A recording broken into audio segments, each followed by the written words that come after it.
Yo, yo, yo, what Yo, is yo, good? yo, yo, yo. Let's Salute to go! everybody already in the building and everybody pulling up. Welcome to a fresh episode of Raiders Unfiltered. We are your hosts. I am Jay Raider alongside the twins over here. I don't know the twins. But got the peoples in the building, Raider Wilden, Raider Primos, uh, Salute, pulling salute, up salute. and tapping in. You already know what Oh, time it is. Make sure, if you guys haven't done so already, hit that like, hit that subscribe button on all three channels you see up here. Pa, pa, pa, pa, Hey, pa. what's wrong with you if you don't? No, I'm just kidding. But it really does help to go ahead and support the shows and grow the shows and get it out to the YouTube universe.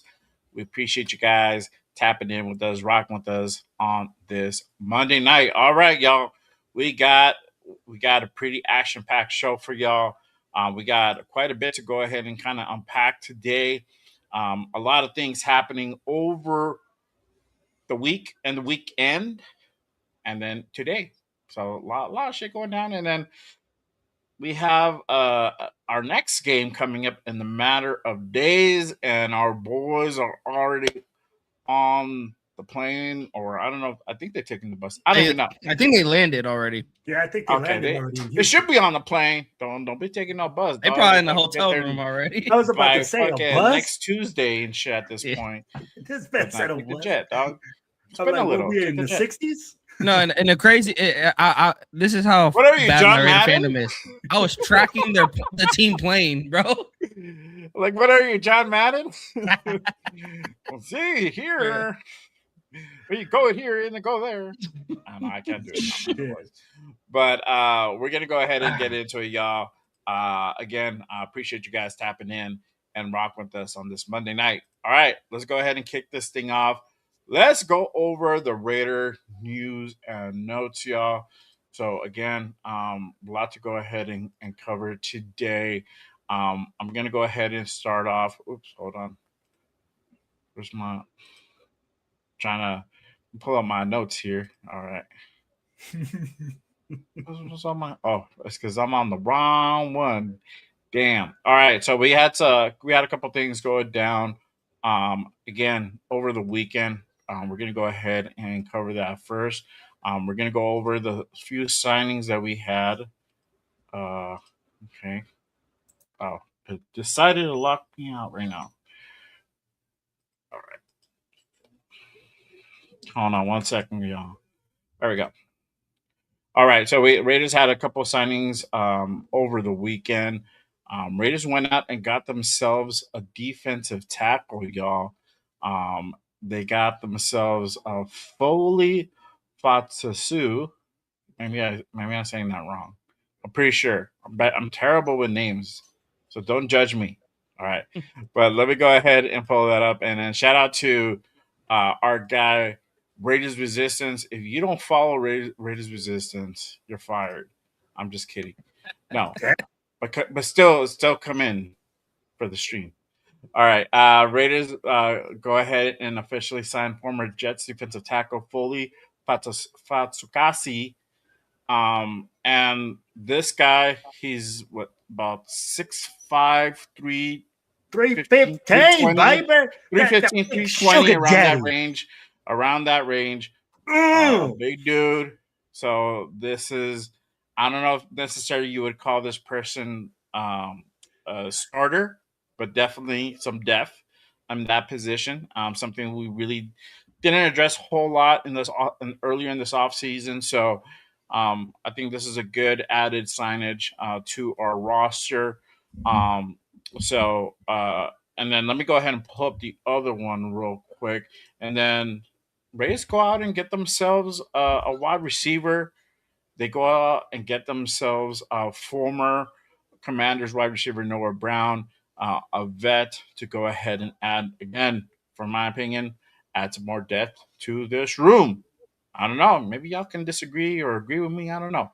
But for me, I feel like this guy is going to be a depth piece. But those are some of the transactions that kind of happened over the weekend. Some signings that kind of went down. Before I go ahead and get you guys' opinion on it, let me go ahead and do a quick roll call again. Appreciate you guys pulling up and tapping in with us. Let me go ahead and hit up the chat real quick because we got some people just right now pulling up as we speak. Shout out to my guy Gunsmoke in the building. What is good, my guy? Oh shit! Look at who! Look at who here, man. My guy. I haven't seen you in a mad minute. Shout out to Tony Chef in the building. Salute, brother. Hey, man. Thank you for pulling up. Luke, Tony. Welcome back, brother. Shout out to my guy Machiavelli in this. You already know. Part of that B2B team. Check out my guys. Machiavelli, Trey Majors, Raiders AQ, and then you already know my guy Mike and run down through the show once some breakdowns every Tuesdays and Thursdays. So make sure you guys tap in to the fellas as they do really good breakdown. So make sure you guys go ahead and tap into my guys. Shout out to Tan and Jack in the building. Another one. Damn, they're coming out of the woodworks. I love it. I love it. Hey, man, welcome back, brother. I haven't seen you in a minute. Shout out to my guy, Troy Gill in the building. What is good? Salute to you, brother. Noda Bot in the building. Salute, man. Good evening. Thank you for pulling up and tapping in. And I hope all y'all already at the crib because, man, it's late already. But if you guys are doing the night shift, I hope this helps to go ahead and make it go by a little bit faster. Again, thank you guys for tapping in. All right. So getting back to those signings, what are you guys' thoughts? I'm gonna go with Primos. What are your thoughts with the signing of Foley and then Noah Brown? Foley doesn't come as a shocker to me. You go to that first preseason game, we really struggled at getting pressure on the quarterback, and it started with our interior defense. You can even put Tonka Hemingway up there too. The entire defensive tackle room. It was very disappointing seeing the pressure. So them adding another death piece to that, it's just bringing another guy to hopefully spark a room that can. We talked about the interior pressure. We need to get interior pressure on the quarterback. So hopefully he can be a good rotational piece to that room. And as far as Noah Brown, doesn't really move the needle for me. I'm kind of looking at him like a better version of Philip Dorsett, and we kind of seen how that kind of played out in with Aiden O'Connell against the Cardinals. So I think this is just another wide receiver we're bringing in that's probably going to be just a better Philip Dorsett. I don't see him really making the roster, but if need be, maybe he could be on the practice squad, or injuries happen. Could he be finding his way back onto this team come this week one? We never know, but yeah, it doesn't really move the needle for me with Noah Brown. Yeah. Yeah. Well, Yep. let us know. Next. I mean, like, bro, it's just like Primo said, bro. These guys don't move the needle anywhere for us. I'll be like, Noah Brown. I'm like, Noah who? I'm like, who is this guy? Then, hey, you know what? Yeah, we are having trouble in the interior line. So what do? You bring in another war daddy, bro. 6'4", 315 pounds. Let's see what he can do. Maybe he can make a tackle or two. We've missed a ton of tackles in the interior defensive line. And that's just for me. Either it's going to be a depth piece or it's going to be a scouting piece, right? This is where like a lot of teams bring in like a former vet from that team that just came. Hey, man, so what are they doing? Make us look a little bit better in the preseason. Because God knows, bro, we couldn't stop anybody in Arizona. Yeah. Yeah, that's for damn sure, yo. That defense was not looking great, and we're gonna go ahead and talk about it in just a bit. But before we do, let me go ahead and go on to some other Raider news and notes. Let me go ahead and go through the cap notes for today. So I thought I had that pulled up. Let me go pull that up. Um, let's see here. So Kirk Cousins had a great day. Motherfuckers was ripping it in the red zone, severing up supposedly dimes. I don't know about that, but he was definitely converting in the red zone. He had 5 tutties today. connecting with like Brock Bowers and then Trey Tucker as well. Um, and hold on, let me go through my notes. Okay, so he connected with Brock Bowers, two to Bowers, two to Naylor, and one to Mayer, and then he did get picked off in One the time. 2 minute drill by Isaiah Palomau. So and that's trying to go ahead and take a shot in the end zone. Apparently, with very little time left, and then I got some of the I think I have the Teddy to Brock Bowers. So let me go ahead and play that real quick. There we go. This is this one. All right. There you go. This is Brock Bowers connecting to Brock Bowers. Brock Bowers connecting to Brock Bowers. Gosh, It's Kirk Cousins He threw, connecting to threw Brock it Bowers, himself. bro. I was like, God damn, that motherfucker banging. Bro, he's a beast, bro. It wouldn't even He's shock like- me if he There did you He's that. go. like, Kirko, I don't even need you to throw me the ball. I'll throw it to myself. Okay, here we go. Oh, All right, let me pull that up. There we go. There you go. Mhm. Nice. So, bro, I said fucking Kirko and fucking Brock. There you go. So that's one that he connected earlier today with our boy, man, and that looking good, y'all. And then you had your boy Fernando as well. He had a little bit less productive day than Kirk. He only had 2 touchdowns for today, and for him, he was able to go ahead and connect with Mike Washington on a rollout, and then our guy Malik Benson on a slant. He did get a pass broken up by Dalton Johnson, and then he did he did have an incomplete pass that kind of fell short on the goal line to Brandon Johnson.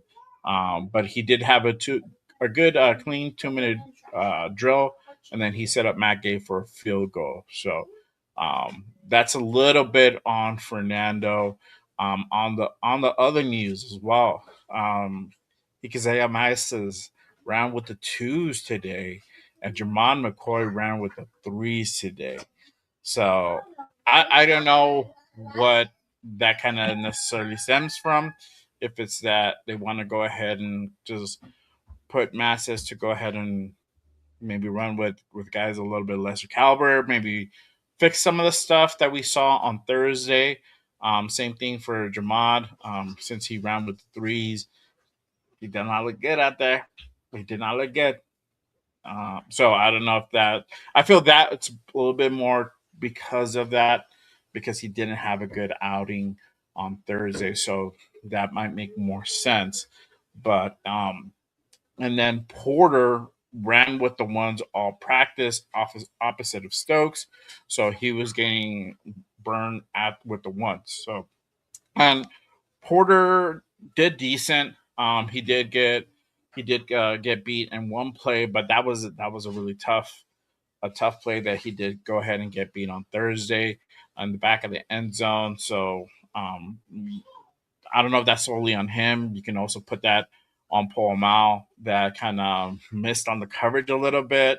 Um, I don't have the exact footage of that touchdown, but there was on the view, there is a moment where kind of Isaiah goes towards the guy in front of him instead of the guy in back of him that Porter's covering to go ahead and help that out. But he decided to go ahead and stick with the guy in front of him. So, and then that's how Porter got cooked on that one.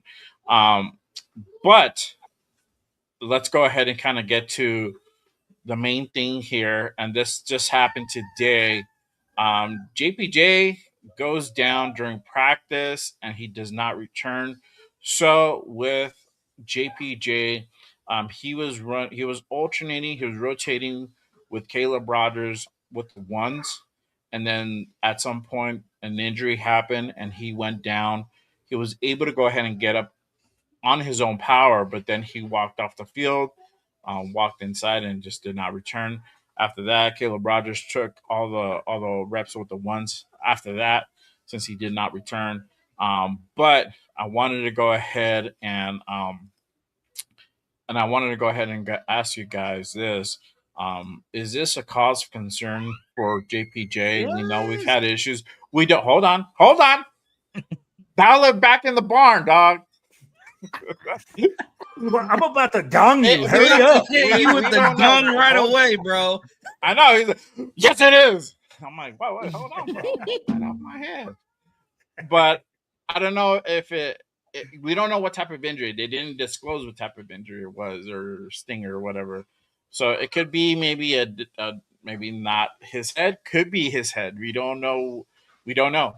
So and we don't know how that's kind of unfold for the rest of the week because tomorrow they start their joint practice or their scrimmage with the Houston Texans. So does he participate in that, or he's going to be excluded out until Thursday? What we don't know the plan exactly that's going to be behind that. So, what are y'all thoughts on JPJ? Is this a cause of concern? All right, well, release the Go ahead, Will. hounds. Go ahead, man. No, bro. I'm like, is it a cause for concern? Absolutely. If we're looking at JPJ's track record, availability is the biggest issue that JPJ has. Being available. I'd be like him being injured, being concussion prone, etc., is a big freaking negative on him right now. Especially when you're in a position battle. Bro, Caleb Rogers or freaking he looks real. He looks for real.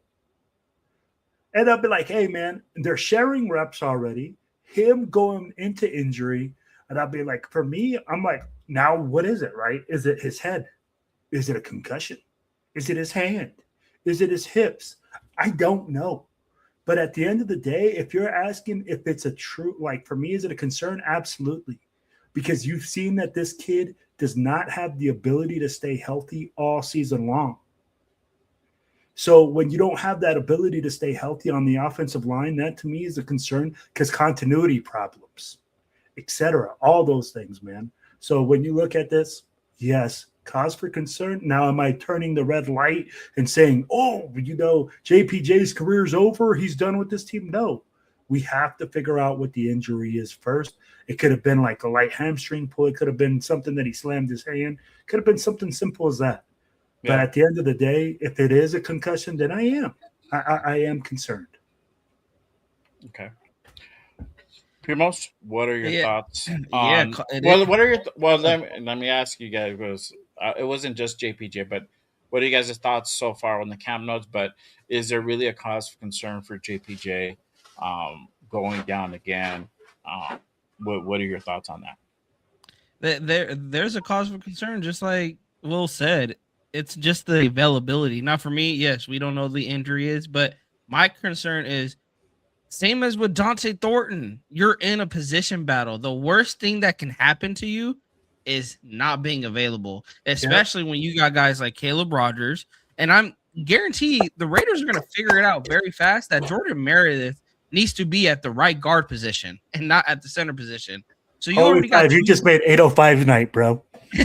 you got two guys already that likely could take his job if he's not out there playing.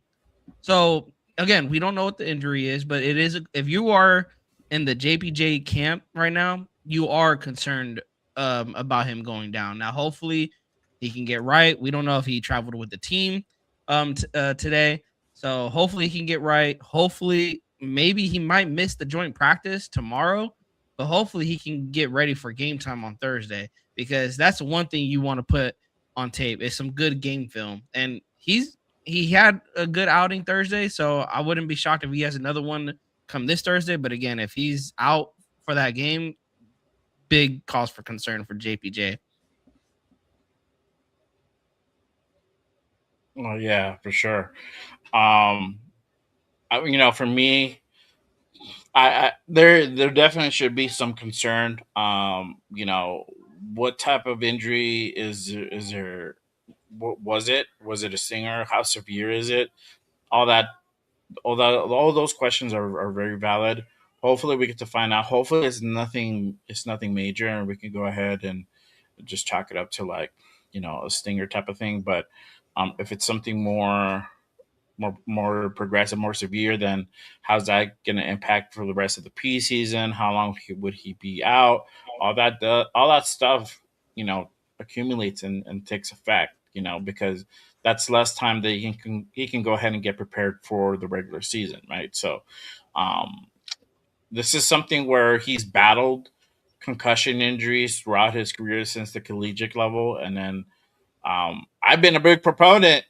Wear the fucking goddamn Guardian cap, bro. Wear the condom on your head. Who gives a shit? I'll fucking stick a goddamn Raiders fucking shield on that shit. They'll do it for you, bro. It'll look cool. To protect your head, man. Not for you, not just for us, Yeah. for the team, for yourself, man.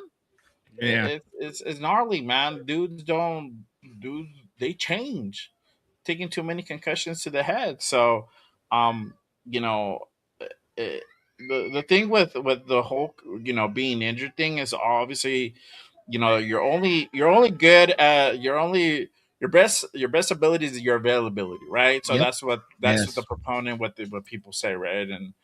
And so, yeah, if he's not available, if he goes down again, I mean, what does that say? I mean, you might not see JPJ potentially with this team to come next year, or maybe before the deadline. They could decide to go ahead and like move on from him. I would not straight up. I would definitely not cut him because he's definitely a commodity. Because there might be a team who is probably in a worse position with their offensive line that can use a guy like JPJ. So definitely, there's a lot of value in him. But at the same time, too, this might be a situation where they might think twice about that. But sorry, Yeah. my kids are running crazy right now. Okay, this is what happens when I have to wait for Will. Shouldn't they be in bed right now, bro? Shouldn't they be in bed by now? No, it's 9:30, dog. These kids don't go to sleep to goddamn fucking the witching hour, bro. That's why you hear them. You know Uh, that says in itself, bro. Send them kids to But yeah, school. I wish, bro. I'm just counting down the days at this point. But yeah, I mean, with the whole JPJ thing, honestly, hopefully it's nothing major. I haven't heard uh anything further than that, and I don't know if they're yeah. gonna necessarily disclose that. So, but that's kind of where we're at with JPJ. Obviously, we're gonna go ahead and continue to monitor it as Yeah. the week goes on, right? But yeah, Yeah. that's kind of where we're at with JPJ. So definitely something to go ahead and take some concern about. Real quick before I go ahead and go any further. Let me go ahead and tap in back with the chat again. Appreciate you guys pulling up and tapping in. Shout out to my guy Hugh P in the building. What is good, my guy? Salute, salute. Shout out to 805 in the building. He says, "Don't you worry. Last time I checked, we got the Adam Butler. What is going on, my guy? Salute. Hey, and if you guys missed it on Saturday, make sure you guys go ahead and check out the episode of Good Morning Raiders that I did with my guy 805. We fucking broke down That was a that fire Thursday show. game. Like, we That broke was down a that Thursday fire game show. from top to bottom, left to right, inside and out. And That made then my work 805 shift go by so fast. and then 805 went to work on Sunday, bro. I really dissected that shit. By the time Yeah. he was done, man, there was nothing left of that game that was not touched, bro. So shout out to 805, man, the best in the business when it comes to breaking down film, man. So salute to my guy. Shout out to Rorschach Raid in the building. One of my mods here at Just Raiders. Appreciate you tapping in. Salute, salute. Let's see here. I got Tanner Jack. Shout out to Cool Kev in the building. What is good, my guy? Appreciate you tapping in. Let's see here. Shout out to Raider Nation 24. What's up? Got some sad news. I had multiple seizures today. So we're back in the hospital. Little man is really going through it. Needs a hey man. And prayers, Nothing but man. loves and Prayers, prayers man. to him, man. I hope he gets better, brother, for sure, man. We are here for you, Yes. and I thank you for pulling up and joining us this evening, man. So hopefully we Absolutely. can, at least take your mind away for a little while, man, and make you. Hopefully, we can make you laugh. Hopefully, I don't know. I'll try. I'm not that great at it. So shout out to my brother Marcus Banks in the building. One of my members here at Just Raiders. Hey, appreciate you, my guy. Haven't seen you in a minute. Thank you for tapping in and rocking with us. Football season is almost here, so I appreciate you pulling up. Salute. Let me see here. Oh shit, you already know my guy 805. He on that. All right. I did it. I went on the other side, bro. I went on the flip side. The sticky of the ickiest is the one. The Mokes is not first, bro. I don't know what. He's first in my chat. Watching? Oh, okay, all right. There you go. Yeah. I'm like, no, we already been out for a half hour. I'm like, that was like. Actually, no, he was not first in my chat. Never mind. Sorry, Demote, you were not first in my chat. That was like 5 minutes ago. It's like 9:31 my time, bro. Oh shit. 9:36. I'm like, what? That's all good, brother. Hey, thank you for pulling up, man. We appreciate you rocking with us on this Monday night. All right, man. So let's go ahead and kind of recap a little bit of that Thursday night game. Raiders versus Cardinals. Recap. I'm gonna go ahead and do the quick box score. I didn't get to do the box score on Thursday. I forgot. But let's go ahead and do that now. Preseason for you, Jay. It's okay. Hey man, I gotta get the rust off, dog. So bear with me. Sorry. No, I'm just kidding, bro. I get the rust off too. So there you go. All right, so let's go ahead and just kind of go over it. And I'm sorry to go ahead and make everybody relive this, but there's a point to this eventually. Okay. So 27-14 was the final score. We came out hot and dirty on that opening drive, took the lead, and obviously, they caught up, and it was a kind of defensive disaster after that. We had a little, we had some good points, but it just did not look good defensively. Total yards, we had 317 total yards. 214 in the air, 103 on the ground. We had 103 yards on the ground? We had 103 yards on the ground. And, majority of that is fucking Mike Washington's 60-yard run, dog. Bro, but that was a chunk of it, bro. That was a chunk of it. You know what we averaged last year? 77 yards a game. Wow. That's what we averaged last year. Rushing. You telling me Mike Washington got half of that, over half of that? Yeah, one that carry. Was 58 yards, and then he had another big carry. I'll go over his stats in a bit, but then he had another carry. So his is the chunk of it, bro. And then you had Genty, do some. He had a couple carries as well, but then you had everybody. You had Lobby and so on and so forth. So. But yeah, it's Mike Washington mostly here, bro. So that's crazy. 16 first down to 23. We converted on half of our third downs. 7 out of 14. Fourth down conversions were just 1 of 3. We ran 56 total plays to 68. We're tied on sacks. We're 2 sacks apiece. Punted 3 times. And this is what kind of killed us. And shout out to Jeff. He was the one that kind of also pointed this out on Thursday, and he's kind of been talking about it. He has a great point. Shout out to my guy. We had 8 penalties for 75 yards, man, and some of these penalties are fucking dumb. I'm sorry, I'm not gonna sugarcoat it. They're fucking dumb. They are punching the ball away, tripping. Like, the fuck is that? Like, bro, this is not the UFC. I know the UFC is in Vegas, it's down the street, but you're not supposed to practice it on the football field, bro. Like, that's what they got gyms for. But yeah, there's some dumb penalties there. Time of possession, we didn't do a whole lot good in the time possession. They did beat us 34 minutes to 25. We had 43 tackles to 30. We didn't make any field goals, field goal actual attempts, and then we're 2 out of 3 in the red zone. Player stats. So for us, again, our guy Fernando Mendoza, 10 to 16, 97 yards. He had a quarterback rating of 100.3, 1 touchdown, 1 sack. Kirk Cotrane's 5 out of 6, 50 yards, 1 tutty, quarterback rating of 141, and then Mr. AOC, Aiden O'Connell, 413, 85 yards, 1 sack, 55 percent quarterback rating. Rushing wise, we had our guy Mike Washington leading the charge, 6 carries, 63 yards. He averaged about 10.5 per clip. And then you have Ashton Genty with 3 carries, 16 yards, 5.3 per clip. Then you had Dylan Lobby, 5 for 11, 2.2 per clip. Roman Hembley, 3 for 7 for 2.3. And then they have Fernando, and we'll talk about Fernando in a bit about that. He had 2 carries for 6 yards on that. Receiving, EJ Williams had the most yardage. He had one big catch for 41 yards. He had 2 targets on Thursday. Malik Benson had 2 receptions for 26 yards. He had 4 targets. Jack Besh had 3 receptions, 25 yards, 1 tutty, and 3 targets in that game.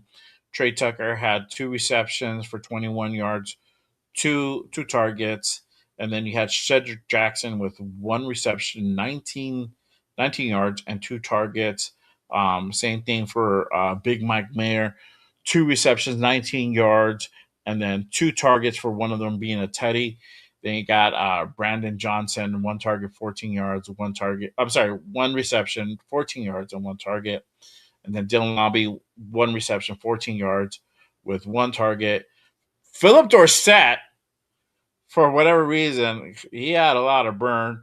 He had 1 reception, 13 yards, and 6 targets. I think he has the most targets from that game.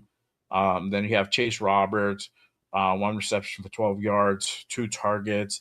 Dareke Young, 1 reception, 10 yards, 1 target. And then Alberto, 1 reception, 6 yards, two targets. Same thing for Devin Tompkins, Ian Thomas. Same thing, just with 1 target. Mike Washington just had 1 target. And same thing for Aston Genty. On the flip side of the ball, we had Greedy Vance leading the charge, 4 tackles. He had 8 tackles, 2 assists. Patrick Johnson had 4 tackles, 1 assist, 1 sack in the game. Tommy Eichenberg, he had 4 tackles.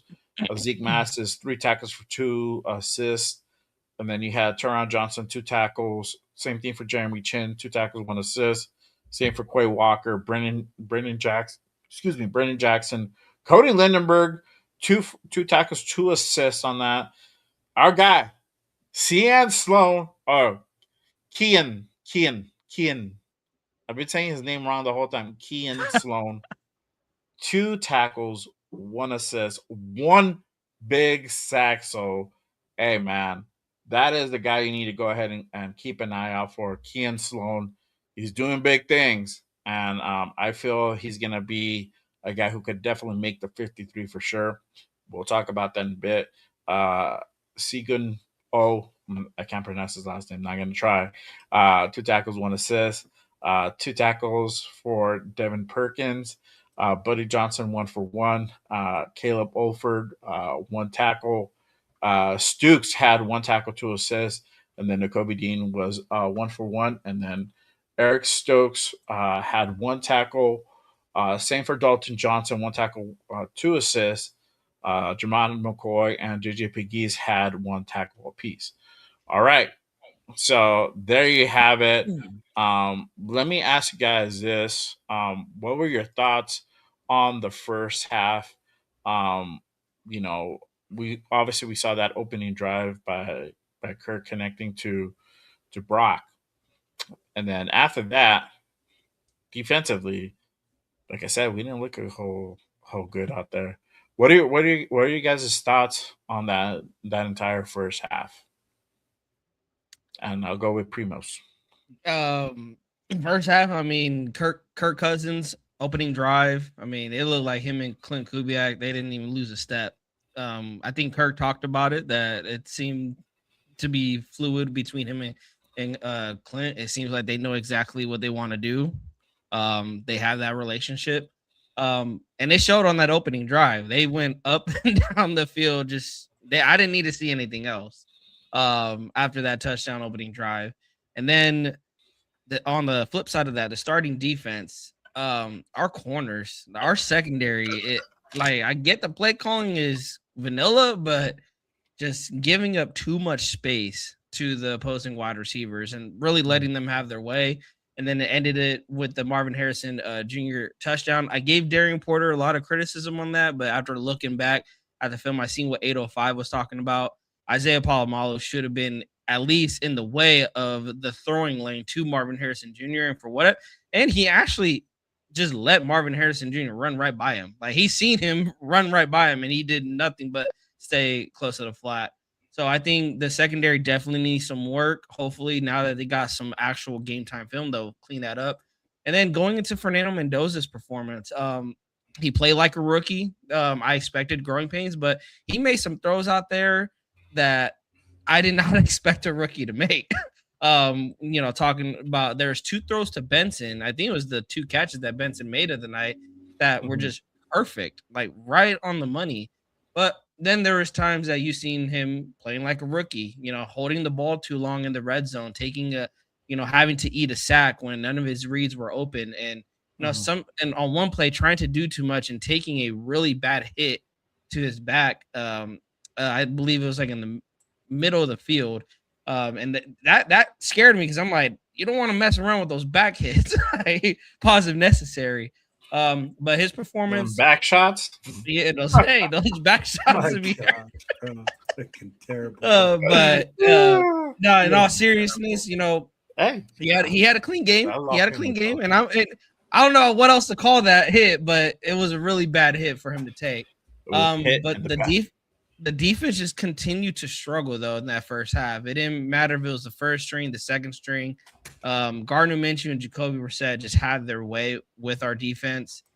They could run the football on us. They could pass the football on us. It just did not matter.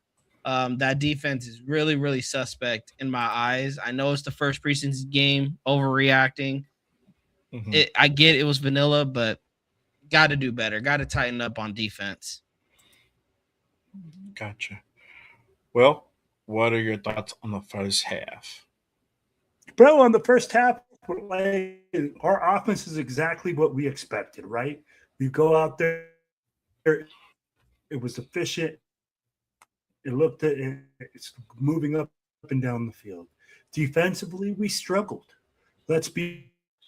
After that, man, it was just like, what are we doing, right? Like, we literally can't handle it. And we were like, offensively, we are at where we all expected to be at with this team. Let's be honest, bro. Everything looks great. It almost looks like the 2020 Las Vegas Raiders, 2020, 2024 team where your offense is really, really good and your defense just can't stop anybody. But again, we're going and saying, hey, I'm not going to sit here and say freaking our DC's freaking too vanilla, this or that. Bro, it's the fucking preseason. Every single year we say the same thing. Oh, our defense is too vanilla. We need to be more exotic in the preseason. In the preseason, bro. Come on, bro. Come on. Like, these guys are barely figuring out how to fucking tie their shoes out there, some of them, and how to freaking play the coverage exactly the way that these guys want them to. You're going to make mistakes. There's going to be all these things. That's why it's the preseason. But the first half, man, hey, our team offensively looks like what it should look like, right? We're competitive. We're going to fight. We're going to make mistakes. And guess what? At the end of the day, bro, if our offense can't pull us through, our defense won't be able to pull us through very many games. That's why we all said 6 games. I'll be like, tell me what other guy. 6 games if we're lucky, bro. 6 games if we're lucky. Not even like we're gonna hit 6 games. And like if we're lucky, if we look decent, we look cool, we look competent, then we fuck around with 6. You have to win some games that we're not supposed even that, bro. You know me. I'm not gonna fucking put a number in that shit. Not this year. Next year, you go. So I mean, like at the end of the day, when you guys are talking about it, I mean, like first half should be expected as we expected, right? Offensively, we look great. fucking Fernando Mendoza, like you guys said. I'm not going to call him the godsend, and all these people are going to say, "Oh God, did you see? He looked so fantastic against those number twos, and he was throwing strikes, and he was doing this." And then some people at the very end were like, "Oh," and it's crazy to me how divided Raider Nation is. Let me ask you guys on this: how many times have you guys heard Fernando Mendoza is either the godsend or Fernando Mendoza is not the guy that should have been drafted at number one? Yeah, it's not any in the middle. We can never agree anything as Raider Nation. So you know what, bro? I think it was a good first half. I think in the second half is when we sputtered and we really saw the difference. When we saw the difference at quarterback and the difference in talent. Yeah, we can get to the second half. Don't jump the line, dog. Don't jump the line. Hit the Don't gong. jump the line. Hey, bro, I'm always all over the place. Come on. There you go. See, you got the gong because of that. Damn it. Don't jump the line. Honestly, man, I mean, the first half we looked okay. We looked cool. Offensively, we looked cool. There were some things that I saw as far as like Fernando's concerned. We're gonna go ahead and talk about it in a sec. Actually, I can go ahead and start segueing into it right now on this. But outside of him, we saw what Kirk can do. He was efficient. He led the charge. He was very precise. Like we've said in the past, we don't need him to go ahead and air it like 60 yards down the field. I don't see that's gonna go ahead and happen with like a 38, 39-year-old Kirk Cousins. The arm is not there. It's not what it used to be. So we're gonna see dink and doinks. We'll see it push maybe like 15, 20 yards, but we're not going to see always that deep ball unless somebody's like completely open. And even that, I don't think it's going to be a 60-yard bomb, He's going to throw his arm out. Yeah, exactly. They'll be like, that's it. He's going to have the Derek Carr, bro, syndrome. It's like, or the fucking Drew Brees syndrome. And he's like, my fucking, my arm's linguini, bro. So we don't need him to do that. We just need him to be out there, be a leader, command the offense, be confident, and we know that this team is going to be a run first team, and I think we have good pieces. Obviously, we saw what Mike Washington can do. He had a fucking big ass run, and so that's kind of like a preview of things to come, in my opinion, with Mike Washington, because he had great vision, surprisingly, and I had to eat crow, bro, because I've said he's a one cut type of guy. I mean, that dude did multiple cuts and Seth Arnold motherfucker for that 60-yard run. So he cooked people, bro. Yes, it was with the twos, or threes, or kind of like a missed batch. But I mean, he still had great vision. He still looked good. So hell yeah. For him, obviously, he needs more tests. But as far as defensively, there was quite a bit of mistakes. Guys just missing not doing the fundamentals. Zeke Mass is missing tackles. Jermon McCoy just not having. He's definitely. I don't want to say the word ring rust, but I think this is kind of appropriate, even though he's not in the ring. Field rest, if you want to call it. Got picked on multiple plays, and it's basically him not looking back at the ball, not really playing the ball like that. Those are little things that eventually he's going to clean up again. The guy hasn't played in almost 18 months. It's things like that are going to happen. On top of that, he's a rookie. First time seeing guys at this level, at this speed. It's a whole different other. This is a whole different other beast playing at this level, at the highest level. So, for him, it's gonna take him a while to kind of get his bearings, but at least with Jamad, I know we have a guy that can eventually maybe be a rotational piece. Right now, he's deaf, and that's fine. I'm okay with that. It's gonna take him some time, so not too worried right there. But let's talk about a little bit about Fernando's performance versus the Cardinals. Overall, I think he had a pretty good showing. There was little things that I noticed that he kind of did, and those are kind of rookie tendencies. And shout out to 85 who's in the chat. He pointed out even more. But the one that I noticed off the bat is just that he was quick to go ahead and run with the ball. You take off, right?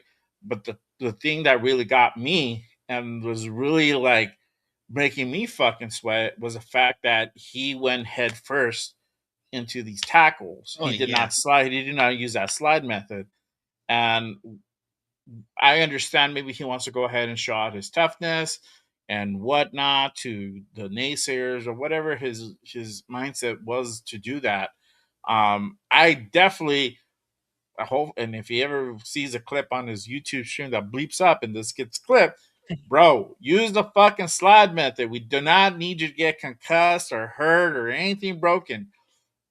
Just slide, man. I mean, there's no shame. That's what it's there for a player to go ahead and down themselves, and not get that hit, And so he needs to kind of start utilizing that. One thing that 805 pointed out, he's too quick to go ahead and just run off the ball. He didn't really fully complete all his progressions on a pressure. And I think that's just kind of tendency that he had doing at Indiana. Just like if he feels that pressure starting to come and there's a lane open, he's quick to just to go ahead and exit out of there instead of either rolling to his right or rolling to his left or pushing up on the pocket. And again, those are little things that you will learn at this level because he's just not used to it at that collegiate level. It's just you're just like, hey, pressure's coming. I'm gone. I Yeah. got the lead. Let me go.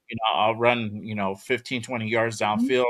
downfield. At this level, guys close on you quick. So that 15, 20, or 10 yards you might think you're going to get, you're probably going to get like 5. You're probably going to get like 8 yards, maybe 10 if you're lucky, right? It just depends. Yep. If you get a good block, you might stretch it, but most of the time, these guys are quick. And he was going up against the twos, y'all. So imagine going up against the ones that are much faster, that will close the distance really quick, or they will beat you to probably go run, and they'll be waiting for you. So you got to be careful with that kind of stuff. So those are little things that I noticed with Fernando. Some of the throws a little bit high, a little bit off. He did get bailed out once or twice here and there, but ultimately he was cool. Good first outing for him in the game scenario. And again, this is the first of what 3 outings that or 2 more outings that he's gonna have. Yeah. So definitely take advantage. Interesting to see how they're gonna go if they're gonna give him similar burn this next game, and we'll talk about that in a bit. But what are you guys' take on his performance on in this game, in this first actual like NFL game? Well, I'll go back to you, brother. What are your thoughts? Bro, honestly, Fernando Mendoza played exactly like what I thought he would. Bro, he played like a rookie. His first freaking drive, we all saw the jitters. We all saw him feel the pressure. We all saw the speed of the game going too quickly. Bro, Shout out to Arnie. all rookies go through this process. People keep going, oh, yeah, there's far and few guys that make the transition flawlessly. He came in and he ran the offense efficiently. Bro, we're talking about a guy that had 100.3 QBR with the 2s and the 3s. Yep. Okay. He didn't go out there and just like, oh, we have all the studs, we have all the ones. Everybody's like, boom. He doesn't understand the offense. He's still learning it. Bro, this kid has come out multiple times and humbly said, hey, I'm learning. Hey, I'm getting better at this. This is a process. This is, again, bro, he went through the process. There was some plays, yeah, where he tried to escape too quickly. And tell me how many other rookies do that, though, when they've had the athletic ability to extend the pocket. One thing that he did show me with those mistakes is he does have the ability to extend plays. I mean, like, he might not be able to run, but he can extend plays and he can make plays happen in different ways, right? Like, yeah, he took a hit and yeah, he had to learn how to slide. Bro, a lot of guys have to learn how to slide when they come from college. Not a lot of guys from college, they're 6'4", 215 pounds, and they're going against middle linebackers that are half their size. When you go to the league, everybody's that size. Everybody runs a 4.4. Everybody can freaking smash you. So you're going to learn all that. All that is a process, man. At the same time that we're going to sit here and say that Fernando on some plays didn't go through his whole progression, when he had a clean pocket, there was some times where he went through all his progressions and made the right throw. So at the end of the day, man, rookie quarterback, even though he's the number one pick, I think he's right where he's supposed to be. Okay, there you go. Primos, what are your thoughts? Man, can't say it better than Will, man. I already, went into his first half performance. Second half, came out.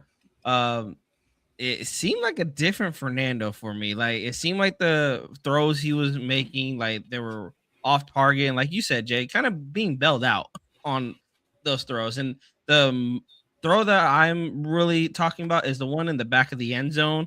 I think that was Tompkins that he was trying to get it to. I think so. I love the fact that it's either my guy gets it or nobody gets it. But when you're down in that, you want to try to really throw accurate ball in the back of the end zone. You want to try to get 6 points.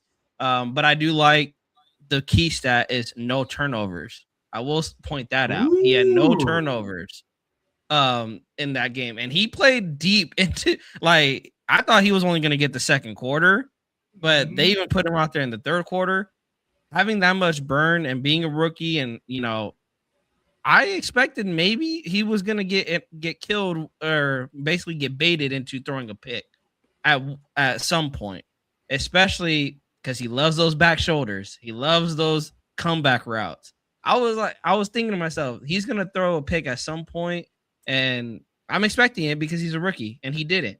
So that's one thing that impressed me. But to your point, Jay, what I want to see get cleaned up is protect yourself, and not always just tuck and run. Okay, try to go through your progressions, buy time, but also know when to throw the football away. Now, there was times he did. There was times he knew when to throw it away. But like I was going back to that hit, if there's nothing open downfield, just throw it away, live for another down. No reason to try to risk injury, especially here in preseason game 1. That is the one time you don't want to risk any injury. So just take what the defense gets you. Again, he's a rookie. He's going to learn that. But what I love that he pointed it out in his presser is that he acknowledged it. He acknowledged that, hey, I thought I could get to the outside and beat the linebacker. And I found out very quickly that these linebackers are faster than I am. So it seems that he knows the NFL speed is faster. And I'm expecting improvement going into this week. And hopefully he doesn't make the same tendencies, the same mistakes that he made this past Thursday.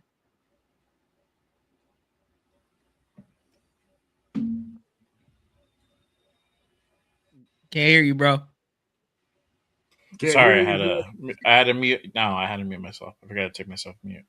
But real quick, before I go into the next segment, appreciate you guys pulling up and tapping in. Make sure you guys hit that like, hit that subscribe on all 3 channels here.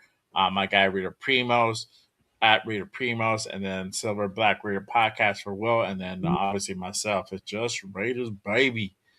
Again, appreciate you guys pulling up and rocking with us on this Monday night for a special Raiders Unfiltered. So thank you guys. All right, let me go ahead and pull this up. I'm gonna go ahead and we had Coach talk about Fernando's performance on that presser on the Thursday game. I'm gonna go ahead and give you guys that snippet of him talking about Fernando and just kind of putting something out there, and we'll talk about it and see what you guys think about that. But here's Clint Kubiak on Fernando Mendoza. Again, salute to my guy, Raiders Resistance. Make sure you guys go ahead and give my guy a follow if you're not following him on already on X and of course on Instagram. But here's Clint. Well, he I thought he led a good scoring drive as far as getting in and out of the huddle and commanding the group and getting the play calls down. I saw the same guy that we've seen in practice. I see, an ascending player. We just got to keep getting better. Well, I thought he led a good scoring drive.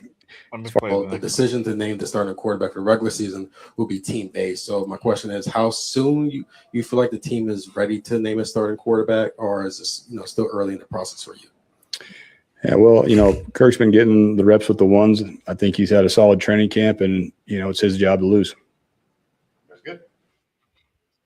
There you go. So there you have it. That's Clint Kubiak on Fernando Mendoza. He said, he talks about him being an ascending player, and it's obviously capable of leading the team down the field.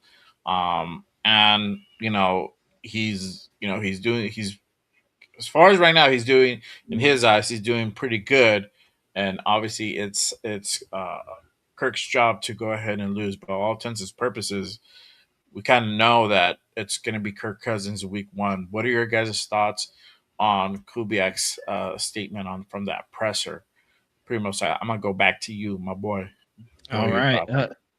I just love that we got a head coach that don't miss words. He's going to call it out as it is. And he basically said it is Kirk's job to lose. Kirk is the starter. We knew this even going to the combine, because that was their plan. Get a veteran in here. Hopefully he can take the reins until we develop our rookie quarterback until he's ready.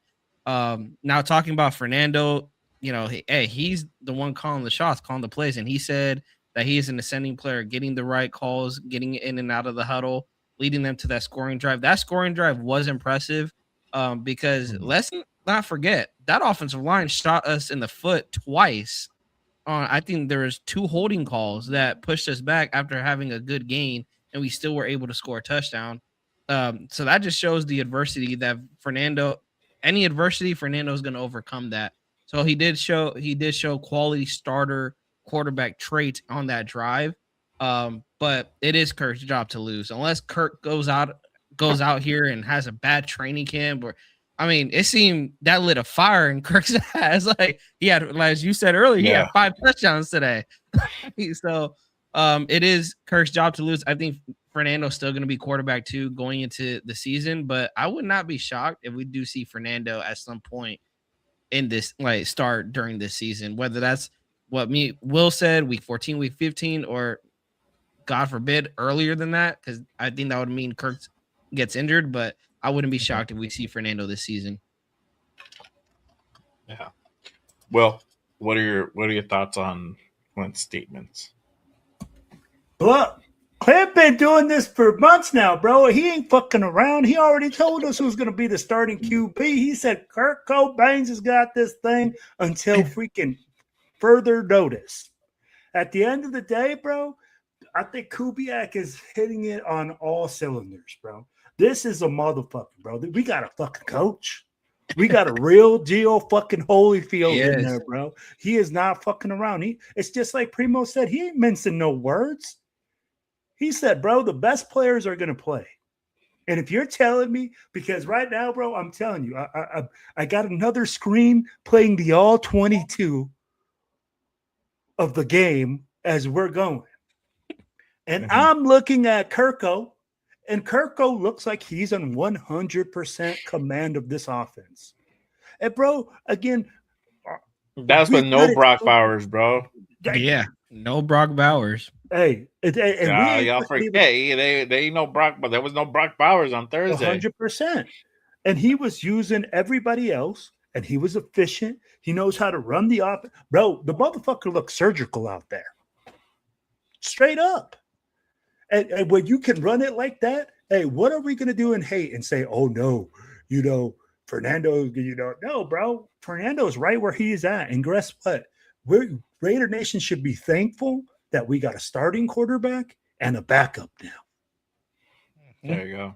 Yep. We got a 1-2 punch. Like 1-2 punch. We got like a solid backup.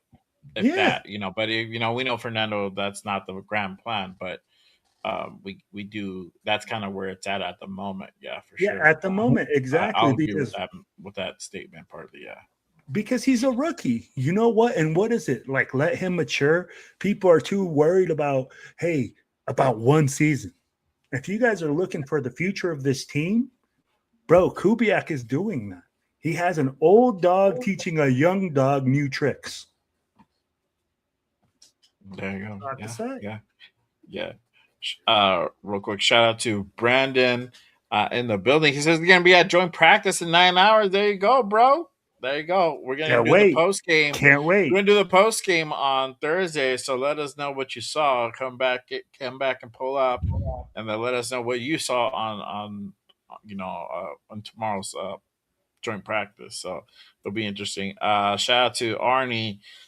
He says, question which players should sit for the last two preseason games, Crosby, Bowers, etc. Honestly, bro, I don't think they're gonna sit any players. I mean, the I'm not sure why they didn't play Brock. I don't know if he's dealing with some type of ailment, but yeah, that's like the only exception is Brock Bowers. And honestly, bro, I'll take that all day. You don't need Brock Bowers out there, dog. I don't need my number one guy, the best player essentially on the team that's not named Brax Crosby at the moment, um, out there, bro, on the offensive side of the ball. Like that dude needs to be taken care of. Like whatever he needs, bro. Like take that dude fishing and shit. Whatever, man. Like that dude just be Sure. chilling, bro. I don't care, man. Go get the mama san massage. I don't give a fuck, bro. Just like take He care of my said the boy. Baba San massage. Hey, whatever they gotta do, bro. I don't care. Like that dude, Keep him away. keep him away, bro. Like just even just like let him Get him pull ready up, for the season. make catch a touchdown pass here and there like he did today. Like that's all I need him to do, bro. And then that's it. Just have him week one, ready to go. Let's go, bro. That's all I need from Brock, bro. Other than that, everybody else, get your ass on the field, bro. You guys need a fucking warm. Even Max, dog. Max need to be out there here with his fucking 1 foot ass, bro, with his one leg ass. Like come on, dog. You need to get that knee ready for week one. You know what I'm saying? So there you go. Brandon says hoping to see some Linderbaum in action, man. Yeah. I don't know if you're gonna go to the game on that Thursday, but Linderbaum should be starting for at least a series. So that'll be cool to see, man. And I get to see them not this week, but the following week at Allegiant in Las Vegas versus the Niners, man. It's gonna be sweet. Yeah, I'm that's gonna be excited about fun. that. I'm gonna see Nando. I'm gonna be like, hi. Trying to get his autograph. Nah, It'd be funny if Nando has like a Derek Carr game and throws like 3 touchdowns, just goes I know, absolutely. bro. Everybody go fucking ape shit. Yeah. Everybody go ape shit and like, bro, it's Dexter, just you fucking know, hey, preseason. Calm down. When you win the Super Bowl, yeah, you're don't, like, don't fuck even that. start that, bro. If he has that game, everybody's gonna be like, "Oh, he needs to start. Why is Oh, he yeah. not He gonna needs start to game one?" start. Yeah. Fuck Kirk. I'll be Let like, him hey, that start. shows me he's ready for next season. Yeah, bro. Like, Hell fuck no. him. He could sit on the bench for like $11 million. Okay, there you go, bro. Yeah. So yeah, yo, Oh, nice. Linderbaum should start. He should start and he should have about a series of work. So that should be cool to see, man. Yeah, he's obviously, man. He's the fucking anchor of that offensive line. But let's go ahead and talk about this guy, Malik Benson. He continues to shine. He had a really, really good game on Thursday, making big catches, having a big return. He had that one return where he got fucking upended, bro. That dude looked like a rag doll in the air, bro. I was like, hold on, what y'all doing to my boy? Kind of like, dog, like you need flight These instructions to rookies land, over dog. here scaring us, That's bro. what's up, Malik, bro. I was like, what is going on? He did that new journey, but he had that one big run for 21 yards. He had catches as well. Like I stated earlier, he had 2 receptions for 26 yards. So he had 4 targets in that game. So he continues to go ahead and really showcase himself out there. Mhm. Let me, you know what? Let me go ahead and play this clip before, and then I'll get you guys' thoughts on it. And this is Clint, what he had to say about Malik Benson in regards to his play. So let me go ahead and pull up good old Clint here. All right, Here we go. Day by day, how promising or exciting is that to have 2 rookies coming in like that, being able to grow? Yeah, time on task, helps everybody get better. So that's got to keep getting better. Malik he's jumped in there with the ones at times as well, and he's earned those reps. But he's got to stay humble and stay hungry. Make up the day by day. So there you go. Coach saying he needs to stay humble and stay hungry. Shout out to Coach, man, with the fucking fire hat. His hat game is on point. Right? Loving the hat, dog. I was like, bro, what can I get the hat? Bro? I'm a hat guy, bro. So I'm like, y'all know me. I try to rock, sophisticated hats when I get a chance to try. If I find one, I'll try to go ahead and get it at my size. But man, he rocking that hat. I like it, Coach. Yeah. What are you guys' thoughts on Malik Benson? His play. What do you guys think about that statement? He's earned those reps, but he needs to stay humble and he needs to stay hungry. So that humble part, I'm gonna know. I'm gonna raise a little eyebrow because that's meant for a certain reason. Like, I don't know, maybe he's being too confident. I don't know. What are you guys' thoughts on it? Well, let me know. Well, bro. I'll tell you like this, bro. Like, hey, when coach says, hey, to stay humble and stay hungry, I say that to kids all the time. Like when you go and you say, hey, man, stay humble, stay hungry, it's about, just stay the course. Keep doing what you're doing. Keep grinding. Keep your nose to the grindstone, right? Because at the end of the day, that's what he's doing. Malik Benson didn't come in here with a lot of fame. He didn't come in here with a lot of hype. Oh, what up, baby? What's going on? Shout out to our guy, Yes, Nate. sir. I'll be rated 10 in the building. Humble pie. Yeah. Humble pie. There you go, man. So when you say like, yo, stay humble, for me, I'm like, yo, he's telling him, hey, keep grinding. Keep doing what you're doing. You're on the right path. And like, bro, for us as Raider Nation, we should be excited. But again, I'm like, we can't sit here and see a little bit of success and then like shit on this kid if he doesn't immediately make an impact on the field. Because at the end of the day, bro, he's still a 6th-round pick. He's still a rookie. He's still learning. So what I would say is Malik Benson is going to be a great player for us in the future. And that, hey, right now he still needs to make the 4th. He still needs to beat out Jack Besh. And for me, in preseason game 1, I told you, Jack Besh shut me the fuck up. He was 3rd in Besh. He made some tough catches in some tight positions. So at the end of the day, bro, you're still the number 4 wide receiver on this team. So he just needs to keep grinding, keep going. And he'll go to the right spot. Yeah. My guy Nate. Needs to beat Jack Besh, right? We know Jack Besh is here. Come on now. Bro, I mean, look, I like Jack Besh. So this is the thing, and I'm gonna tell y'all, and some people are not gonna like it. I'm not quite sold on him yet. I need to see more. I need to see more consistency from Jack Besh. Yes, he had a great game, or he had a really good, solid game, right? Mm-hmm. I need him to go ahead and continue to string up good, constant games. That's what I need to see from him. I need him to go ahead and be a contributor and an impact player. Shut us the fuck up that you're worthy of that number. The 2nd-round pick. Because at this point, still not quite there yet. We're on the path. Cool. Continue that. I need to see more. Mm-hmm. What does Max say? More is required. So more is required, bro. Sorry. That's how it is at this level, dog. You know what I mean? Primos. Hey, I'll say the same thing about Benson. I gotta see more. Love what I seen in game 1. He had 2 good catches. It seems him and Mendoza really do have a connection locked down, or they're building a connection. But I gotta see more. 2 catches. It was like 20, 30 yards he had. That's not really gonna impress me too much, especially when I was giving you all the flowers leading up to the game and shitting on Jack Besh. I'll call it what it was. I was shitting on the guy. And Jack Besh came out game 1 was like, yeah, that guy Raider Primo, I heard him talking shit. And he shut me up. But I gotta see more out of Besh. But hey, Besh made some really tough catches out there.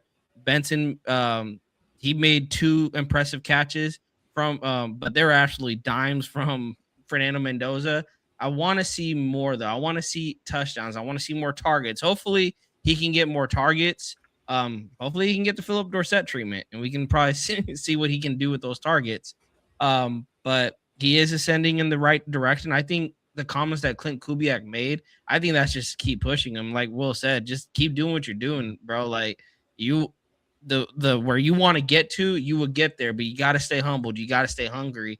If he does get, if it is that overconfidence that he has, then he's going to be staying right where he's at, wide receiver 5, wide receiver 4. He's not going to be growing as a player. I think Clint Kubiak sees promise with this kid. I think he can see that he can really help this team win football games in the future and possibly work his way up to maybe being a wide receiver 1. I'm not saying he is, but you don't know what Clint is seeing in practice. We've seen the clips out there with Malik Benson. He has that talent, that ceiling potential to possibly be a wide receiver 1, wide receiver 2, but being in that starting lineup. So I'm happy with Clint Kubiak's comments. Bro, we like Will said, we got to coach. You guys, like, we got to coach. And he's just telling Benson, keep working at it, keep doing what you're doing, and you'll be where you want to be at in the near future. Yeah, definitely, and he don't mince words, bro. He's a very direct individual, and that's definitely what you want to go ahead and get from the coach for sure. And speaking of like the Philip Dorsett treatment, I feel like Malik Benson and Jack Bet definitely go ahead and get that treatment. We need to see what these guys, can continue to offer. And I don't know what the whole thing behind Philip Dorsett is. I don't even see him even making practice squad at this point. I don't know. Why is he getting 6 targets, bro? I don't know why the fuck he's getting. Let me tell you why. I'm going to tell you guys why. Because he was on the 3rd string team, and when AOC was out there, he was probably open a majority of the time. He's a fucking veteran, bro, going against 3rd stringers. I think that they have that connection. They've been getting a connection when they're out there together. So I think he felt comfortable trying to look for him, and he might got in separation. I know he had a couple opportunities. It's just that's a lot of targets, bro. I'm like, God damn, bro. Well, but, I'm just telling you, bro. AOC is not going to be out there with the 2s, bro. I doubt it. Well, shoot. And I mean, like, that's where I think Dorsett got a lot of his reps was with the 3s.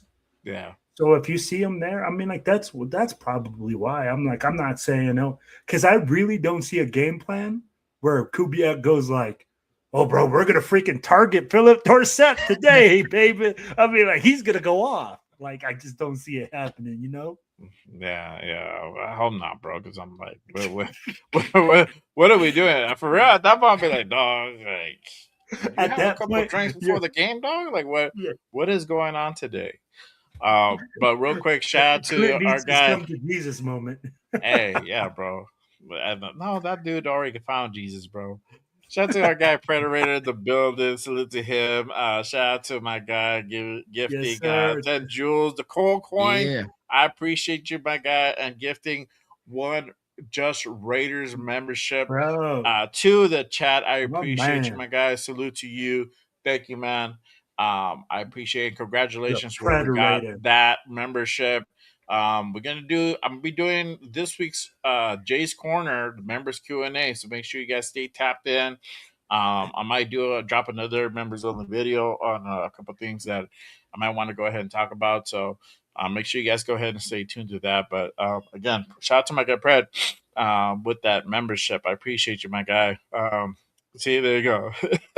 See, agreed, Jay. Shut all the Wills and Leos up. Yeah, dog. For sure. Let's see here. Shout out to my guy G-Fam in the building. Pulling up. Salute. And Big looks like AOC is just straight hot garbage. Hey, man. I don't know. Hey, look, like I was saying, I was talking about it on Saturday with 805. I was like, man, there's going to be an interesting thing that's going to be coming up in that quarterback room. What's going to happen to AOC? Are they going to roll with 3 quarterbacks? Or are they going to roll with 2 quarterbacks? That's going to be a very interesting question. We're going to go ahead and talk about that after next week's game. We're going to go ahead and see what that potential move is going to be like. Either they're going to carry 3 quarterbacks and carry AOC as the emergency guy, on there, or they're going to go ahead and put his ass in the practice squad. And if y'all know, that runs the risk of another team coming by and picking him up and putting him on their active roster. We saw that last year with our 6th-round pick. I forgot his name. I can't remember his Was it name. Malah or Miller? No, That got picked up. Cam Miller. So that happened with Cam Miller. Dolphins came in and they went ahead and put him on their active roster for the last, I think, 2 games of the season. I think it was like weeks 16 and 17 or something like that. So they put him on their squad. So it could definitely happen. So it'll be interesting to see how they're going to go ahead and play this out. But that means if you're going to carry 3, that leaves one less space for somebody else. So I don't know. That's the thing they have to go ahead and buy. See, there you go. Nate, the Go Cam Miller preseason. Go Cam Miller. Preseason, Right? Hey, that's one thing we got, bro. We got goats at quarterback in preseason. Yeah, we be killing preseason, bro. Watch out. There you go. I know exactly.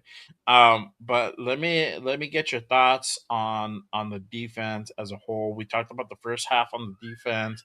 What about the second half? Again, it wasn't a pretty outing. Kenyon Crawford, that's one dude. He didn't have the best game. I expected more from our 3rd-round pick. Didn't have the greatest outing. Kind of whiffed on a couple of plays. He was able to go ahead and get penetration, pause if necessary, but he was definitely was not able to finish, bro. So I don't know. He got them problems, bro. I don't know. I'm not gonna judge, bro. But definitely needs to go ahead and complete those, bro, for sure. We had Zeke Masses issues with just tackling, bro. Some other people had issues with tackling as well. Not a big impact from Stukes. I think surprisingly, the player that actually had a pretty decent game on defense was Grady Vance, bro. Outside of my guy, Kian Sloan. But Grady Vance was like everywhere. He was there. He was making plays. He was tackling. So I'm surprised. I'm surprised that he had that type of game. So, what are you guys' thoughts on that whole second half from the defense? Primos, I'm gonna hit you with that. Let them know, bro. What Grady Vance was showing is that he was all around the football. It was. Remember in training camp, the defense, even in OTAs, the defense was talking about, Robbie Leonard's talking about see ball, get ball. Like, he was the only one, it seemed, playing to that mindset in the secondary, because it seemed every other person in the secondary, to Masses, to McCoy, brother? like, McCoy wasn't even looking for the football on those 2 touchdowns that he gave up. And Masses, he just can't he doesn't finish. He has tight coverage, but he can't finish and get, like, swatting the ball away. And then issues with tackling. It's like, man, you got it. Like, these are fundamentals. These are basic football. This is basic football. And then Keon Crawford, like, his get off is amazing, and his penetration, pause if necessary. I was like, yes. And then he would not finish the play, and I'm like, bro, like, we see this from Max Crosby. As much as we love Max Crosby, we see it already from Max Crosby. Like, we don't need another guy that can just get there but not finish the play. Hopefully he can clean that up. I was very, very disappointed in Keon's play on Thursday. And Keon Sloan was really the only bright spot. He did the one thing that Keon couldn't do, was get off the line fast, but actually finish the play and sack the quarterback. Yeah, bro. He has he was the only guy move right there. Yeah, I was like seeing how fast he got off the line. I'm like, quarterback didn't even stand a chance. I was surprised quarterback hung on to the football. Honestly, I thought he would have got a fumble. That would have put the icing on the cake for him. But yeah, this defense, a lot to be desired. And again, it's preseason. I get it, but a lot to be desired. So hopefully they have a better outing this upcoming Thursday, and also in the joint practices. Is a very, very good test for them, especially for our corners going against Nico Collins, Tank Dell. A couple of those wide receivers, very, very good test. They need it because they got humbled Thursday badly. Yeah, for sure. Will, what are Hey, your thoughts, man. my friend? You know, it's that thing that goes in between butt cheeks. Slides right out into the toilet. That's exactly what we look like, right? Oh, you're talking about Straight poo-poo? Shit. That Yeah. poo-poo? we look like straight cheeks, bro. We look like that Poo. fucking. But I'll be like, at the same time, this goes back to a lot of the things that we talked about earlier, where it's just basic fundamentals, guys, where we're missing tackles, where we're missing angles, where things that like we should be fucking completing, or we're like, hey, but at the same thing, it's things that are fixable, right? Or things that you can see. Like in the coverage wise, yeah. Did we get burned? Yeah, but it's because we didn't have any pressure. Did we go and say, did you see any blitzes? Do I expect to see that? No. But at the same time, I do expect our guys to win some one-on-ones, to win some, basic coverage things. And honestly, what was killing us is when you saw a 3rd and 18, get first downs, like we talked about previously. When you see us giving up a shitload of penalties that gave these guys first downs on several occasions, those are all things that are fixable. So when I look at it, man, our defense looked like straight butt cheeks, but it's not something that we can't come back from. Our secondary, bro, it's like Swiss cheese. Honestly, tell me, like we keep talking about this whole preseason thing, and we've talked about it. In the preseason, this team, bro, will get interceptions. They'll create turnovers. They'll do all this against our own squad. But when it comes to going against another team, we can never produce. Is it that our offense is that bad? You know what I mean? Is it that we're going against the 27th ranked offense in the NFL and we have the 28th ranked defense in the NFL? Is that why we look competitive in practice? Or is it because, guess what? We were up to par. That's all questions that still have to be answered, guys. Yeah. Yeah, for sure. Yeah, it'd be interesting to see kind of how that's kind of go ahead and unfold in this next game coming up, and we're gonna go ahead and talk about it in just a bit. So my thoughts again. And you know what? I don't give a damn. I'm gonna go ahead and glaze up fucking Kian again, bro. That is a dude that you definitely need to go ahead and keep an eye on for. A little fun fact on my guy, and I think this will probably amp up the nation a little bit more. He's actually a Raider fan growing up, so this is his opportunity to really make a statement Live his and dream. live his dream and play on the Wow. team that he grew up liking. And I think that's kind of what we're seeing from him is we're seeing that extra effort. Like, hey, I want to be a Raider. I want to be here. This is the team that I fucking been rocking. This fucking kid had a fucking Bo Jackson jersey back in the day. That's crazy, bro. I didn't Damn. find out till like the other day. I was like, oh shit, like this kid's been rocking the silver and black since he was a young one. So it's just everything's just kind of translating on the field, So obviously, there's still more to be seen, but definitely a guy to go ahead and keep an eye out for. As far as Stooks and Masses, I think obviously it's the first game. They're going to go ahead and find themselves eventually.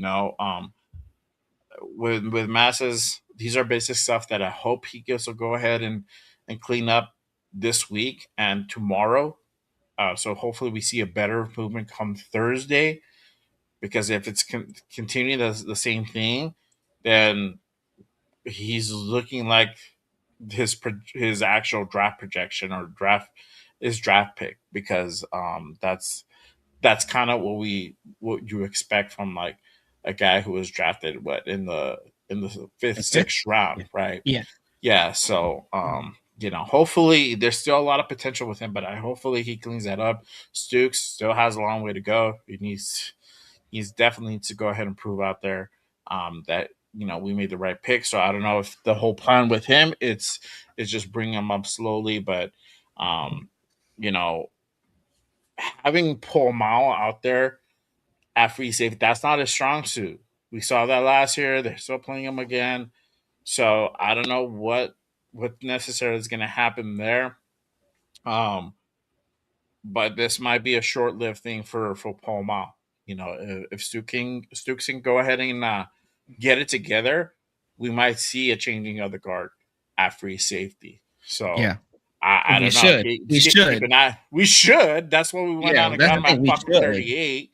Yeah, that's not where I would have gotten him, and probably most teams probably wouldn't have gotten him, but it is what it is, right? So Yeah. it's all good. He's here now. We're trying to go ahead and wish the best for him. But as of right Yep. now, yeah, it's not panning out exactly like that. So that might change. Look, Jamad, just give him time. He needs time, and that's the bottom line of it. Because he's a fourth round pick, yes, he should have went first round, but he didn't play all last year, so that's the pass he's gonna get.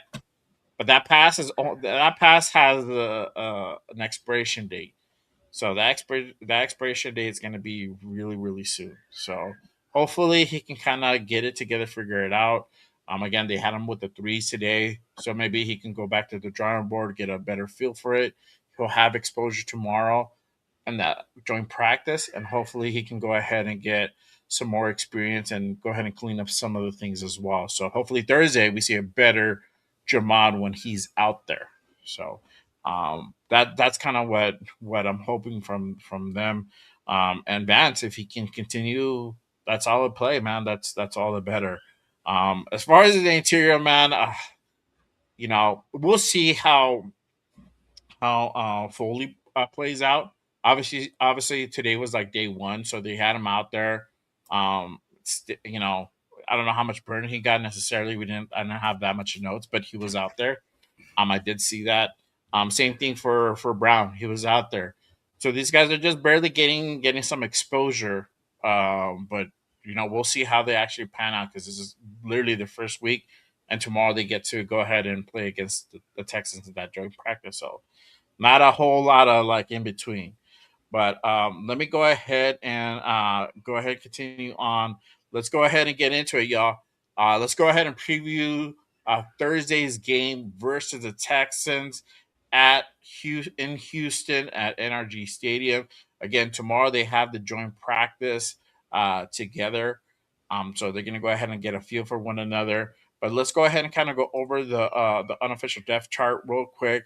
Let me go ahead and get that pulled up for y'all, and we can kind of go over what it looks like at the moment. Here we go. So, boop, boop, boop. All right. Now, let me go back to this view. Yeah, I don't think anything changed from week one. Nah, hopefully y'all can see. Let me see if I can blow it up a little bit more. All right. I think that's the best view it's gonna give me. Yeah, All right, so that's the best view you can give me. I already blew it up like 200%. Yeah, I can't. Yeah, I said I can't read it. Yeah. Yeah, you have to like zoom in. But right now, what they have at starting wide receiver, they have Naylor at wide receiver. Then is Thornton. That I don't know if it's necessary. He's gonna play. He's gonna play on Thursday. He's still dealing with some type of injury.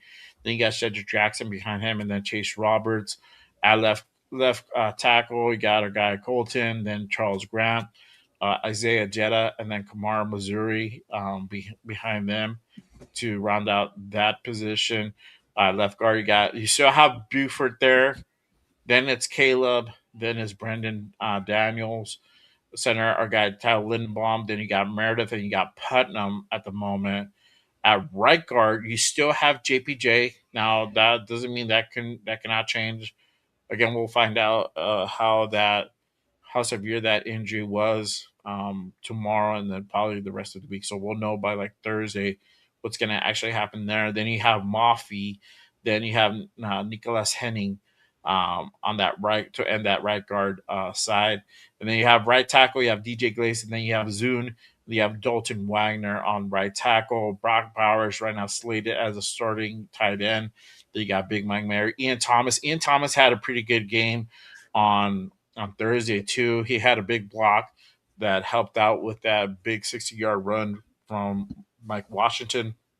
And then you got Albert O on there as well, Carter Ringett, and then Chris Myarick on there as well. On the other side, you got Jack Besh, Malik Benson, Devin Tompkins, and Devin Tompkins had a pretty good game too. Had some good returns. I think he had a big catch as well. And then you got our guy EJ Williams. He had a big catch as well on Thursday. Next to him is Trey Tucker, and then you have Dareke Young. Then then our guy Philip Dorsett we just talked about, Brandon Johnson, and then they have Noah Brown at the very end of that room. And again, just because he just came on, so he might get some burn, maybe some limited burn. I'm not too sure how that's essentially going to work out. And then obviously you got a Coco Chains starting, then Fernando behind them, and then Aidan O'Connell, then Jacob Clark to go ahead and round out that room. Running back got Genty, then Mike Washington, Lobby, Roman Hembley, and then David O. Fullback got Connor Hayward, and then Patrick Gerd. On the opposite side of the ball, you have Mad Max starting, then McCoons, then Jafari Harvey, then our guy Patrick Johnson. And y'all, I don't know if you get anybody noticed, but Patrick Johnson had a pretty good game on Thursday. Yes. Yeah, so he got a sack. So guys, just to go ahead and keep an eye out on. So again, what we're looking for from some of these, newer, lesser known guys is just that consistency for them to be continue making plays. If you're starting to hear this a name being called out by the announcers, that's an indicator right there. Like these guys are just they're being efficient, they're tackling, or they're getting to the quarterback, or they're able to go ahead and complete a sack, all that good stuff, or tackle for loss, whatever the situation may be. Then right now, currently you have Talking Hemingway, then Jonah Lalu, JJ Pegues, and then Gary Smith the third, and then you have our guy Foley Fatukasi. His government name is Foluronsu Fatukasi, but he goes by Foley, bro. So that's his government name. That's his government name.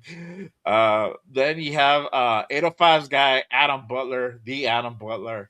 Then Thomas Booker, Brandon Cleveland, and then Travian May. At edge, you got Quiddy Pay right now, Kieran Crawford, and then our guy, Kean Sloan on edge. So they still have him on edge. So if you guys haven't watched the reel, watch the reel that I posted up after the show. Talking about let's see where they because I feel like this guy's gonna make the 53. It's gonna be interesting where they're gonna put him at. They're gonna leave him at edge, or could they put him at linebacker? No, he's gonna play.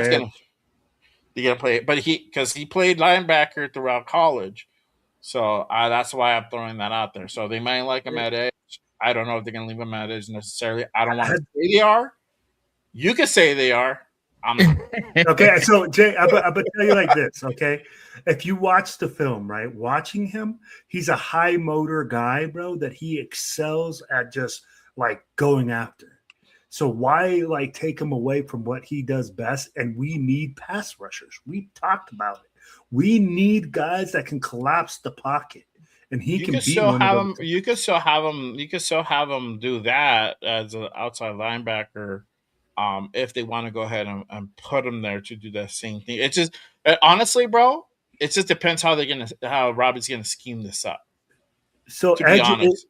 Edge is that outside linebacker hybrid. If you think about it, they called it edge because they're in a 3-4-4-2-5 defense that's hybrid, right? So that edge guy can bump out to be that outside linebacker, but then he can also be the ad from that edge.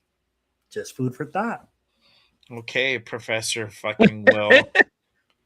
You know what, Mr. Know-It-All? I didn't ask you this damn, bro. That's good. It's good. But look, it's just how they have them listed. I don't know. They can just have them listed different ways, bro. That's all I'm putting out there. 100%. Right. and then we don't know how the true defense is going to be.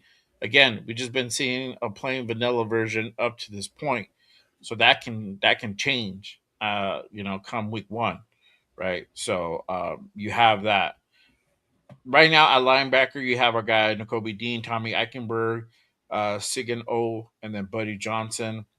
On the other side, next to him is Quay Walker, and then our guy, our seventh round pick, Cody Lindenberg, Cameron McGrone, and then Savian Sori to end that room at the corner, starting corner, CB1, Eric Stokes, and then you have DCAM, and then Jermon McCoy.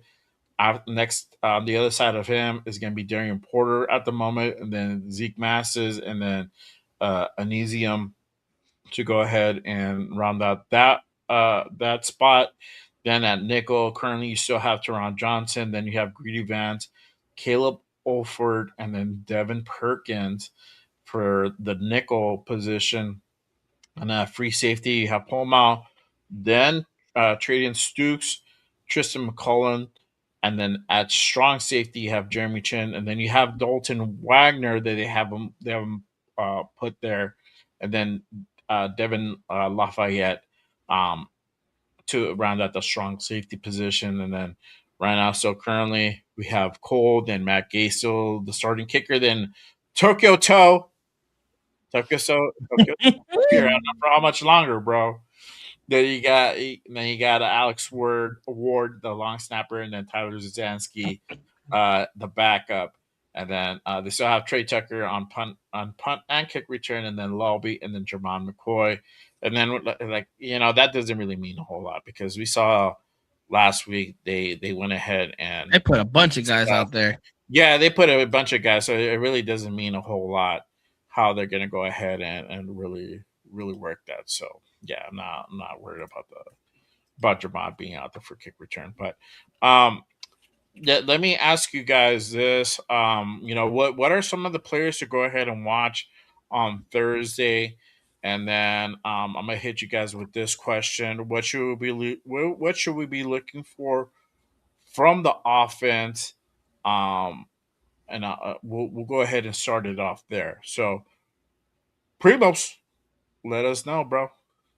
Kind of tying the both questions together. Malik Benson, like I said, I want to see more out of him. He had 2 catches, very solid outing for his first game, but there's a lot more hype coming out of camp than what I seen in the first game from him. So I want to see more out of him in this game. Hopefully he can get some more targets. Again, like I said, that Philip Dorsett treatment. Hopefully he can get like 6 to 7 targets and let's see what he does with them. And what should I look from this offense is really the same like last week, just efficiency from our quarterbacks, from Fernando Mendoza. If Kirk plays, don't know if he's going to play or not, but just efficiency. I want to see if our run game can be consistent. Can Mike Washington get another big run in this game? And if not, is that what we're depending on, big runs? Or are we able to grind out those tough yards and just continue wearing out the Texans defense and setting up our bread and butter, which is the play action pass? And that is how we're going to beat or win games from this offense, or at least put up points on the board. So that's really what I'm going to really look for from this offense. Is just really the run game. Can we stay consistent and not just have that one show wonder from last week? Can we continue riding that and not depend on those big runs? Will, what are your thoughts? So bad. What should we look forward to? We should look forward to some more development of our young guys, right? We should really look at this Houston defensive line versus our offensive line. Houston is for real. And they're 2 bookends, bro. We're talking about guys that can get after it. Yeah, I think it's the number 5 and number 6 defensive end in the league that they have with what's the pair? What I forget the name. Will Anderson Jr. and Daniil Hunter. Bro, so with that pair right there, bro, if we're able to hold our water, if we're able to move the football, if we're able to be efficient, if we're able to hold fucking Kirko straight up and not have him get killed, those are all things we should be looking forward to, are things that are going to challenge our team. This team is 10 times better than our team. So at every fucking turn, I'm looking at our rookies. I'm looking at the guys that we're developing. I'm looking at the guys that are here for the future, because that's what's going to tell us if they can do it, if they can hold water, who's where. Hey, now that we're going to see this, what happens when Trey Zune comes in? Is Trey Zune going to be able to hold his own at right tackle with one of these guys? See what I mean? I'd be like, Yeah. do we have that competitive spirit and drive to move the football and get us 3-4 yards when we need it? Do we have a guy that, hey, if JPJ goes down, do we have that Mahler right guard that we can run the football behind? All those little things are going to come to fruition, because guess who's going to be on the opposite side of that fucking defensive line? The number 2 pick that we gave up to get to move back and get Stooks. Caden McDonald. Caden McDonald's going to be sitting there, and he's going to be like, okay, you guys just fucking passed me up. You guys thought Trey Stooks is better than me and whoever the fuck you guys got with him. So watch him, man. You guys are going to see a lot of stuff going down, and I think it's going to be a gritty practice. I think we're going to be getting after it. I think that, hey, the physicality level is about to go up, and we're going to figure out who's a man and who's a boy. So buckle up, baby. Let's go. Oh, there you go. There you go. For me, obviously, players to go ahead and watch. I think it's a given. You got to watch Fernando. I want to see what he's able to do in this game with a better defense. Even their twos are going to be better than what we saw from Arizona. Yeah. So there's going to be a difference there. I want to say how he reacts is still going to do the same rookie tendencies that he did last game. That's what I kind of want to see. I don't think you would want to run on these guys like that, and just go headfirst into a tackle. Definitely see how he does. They'll If make he's you able to feel go it. ahead. I know that will make you feel it.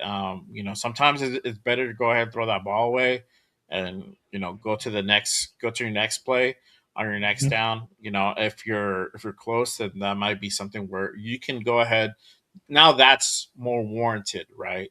But also too is just going through your progressions, man. You gotta read your pocket. You gotta, so if you feel like it's you're getting that pressure, it's coming in on you on one side, you might have to go ahead and shift over. But again, this is all just comes with experience. So we'll see how he does on this next one. Again, I'm agreeing with you, Primos, Malik Benson. Definitely keep an eye out on him. I want to see more from Cedric Jackson. I want to see more from Jack Besh. Let's see how this offensive line does with a tougher defense. Let's see how they operate. How they synergize. I think you're going to have more opportunities for a guy like Caleb Rogers to go ahead and kind of prove himself to be the guy behind, either win on the other side or be the guy behind JPJ. We'll see what happens with JPJ, but if he plays, hopefully he has a good performance, because his performance, on Thursday was kind of up and down. Excuse me, kind of up and down. So we'll see kind of what happens with him there. After the twos, really, it didn't look too good. The offensive line did not look good, but the twos did a decent job. A decent job. The ones they were pretty on it, but the twos, that's a different story. But again, this is the test. So this is what preseason is all about. You want to get different looks. Now you're going to be up against a bigger, better defense. Not what you're used to, and not what you just saw last Thursday. So hopefully they get that experience on the defensive side of the ball.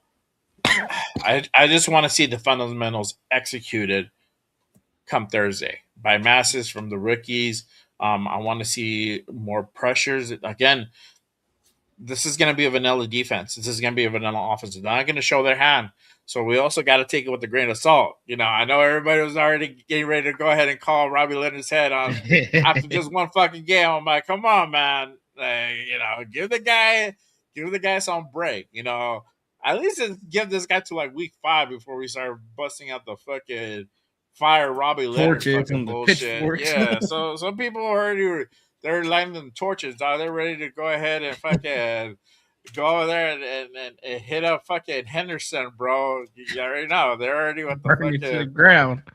yeah, bro. They're already with We suck again. See, bro, they're already with the pitchforks and everything. I'm like, no, calm down. Like, take it easy. This is fucking game 1 of preseason, bro.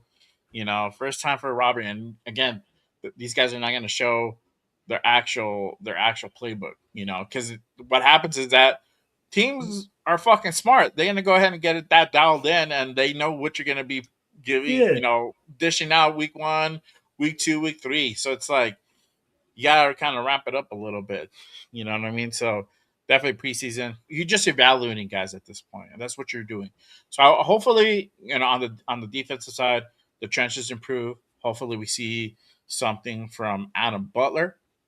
Hopefully, we see something from Tonko. Needs to have a better fucking game. I want to see that. Dude. But Yeah. you know what? Tonka didn't have that bad of a game either. He did okay, but then he did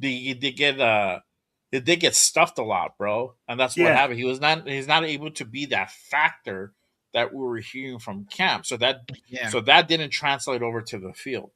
So that's what I want to see. I want to see like an improvement come Thursday on that part. Like that's what I'm looking for. I'm not necessarily looking for us to win the game. That'd be great, we win the game, but what I'm looking at is I'm paying attention to the players, and that's what I was doing last game. I was trying to just pay attention to the plays, not so much the scoreboard. Yes, I'm happy when they score, obviously, but I'm looking at the plays and what these guys are doing. So that's why I was able to notice, like Zeke. I was able to notice like Jermod getting cooked. It's like these things are just happening. I'm like, what? Why is this happening? What's going on? And they're playing a simple man, and I get it. It's hard to go ahead and play that man without like having these exotic schemes coming up or certain coverages set up. So play some basic stuff, but there's some stuff that you just need to be able to already do from the get-go if you're going to be playing in a certain set,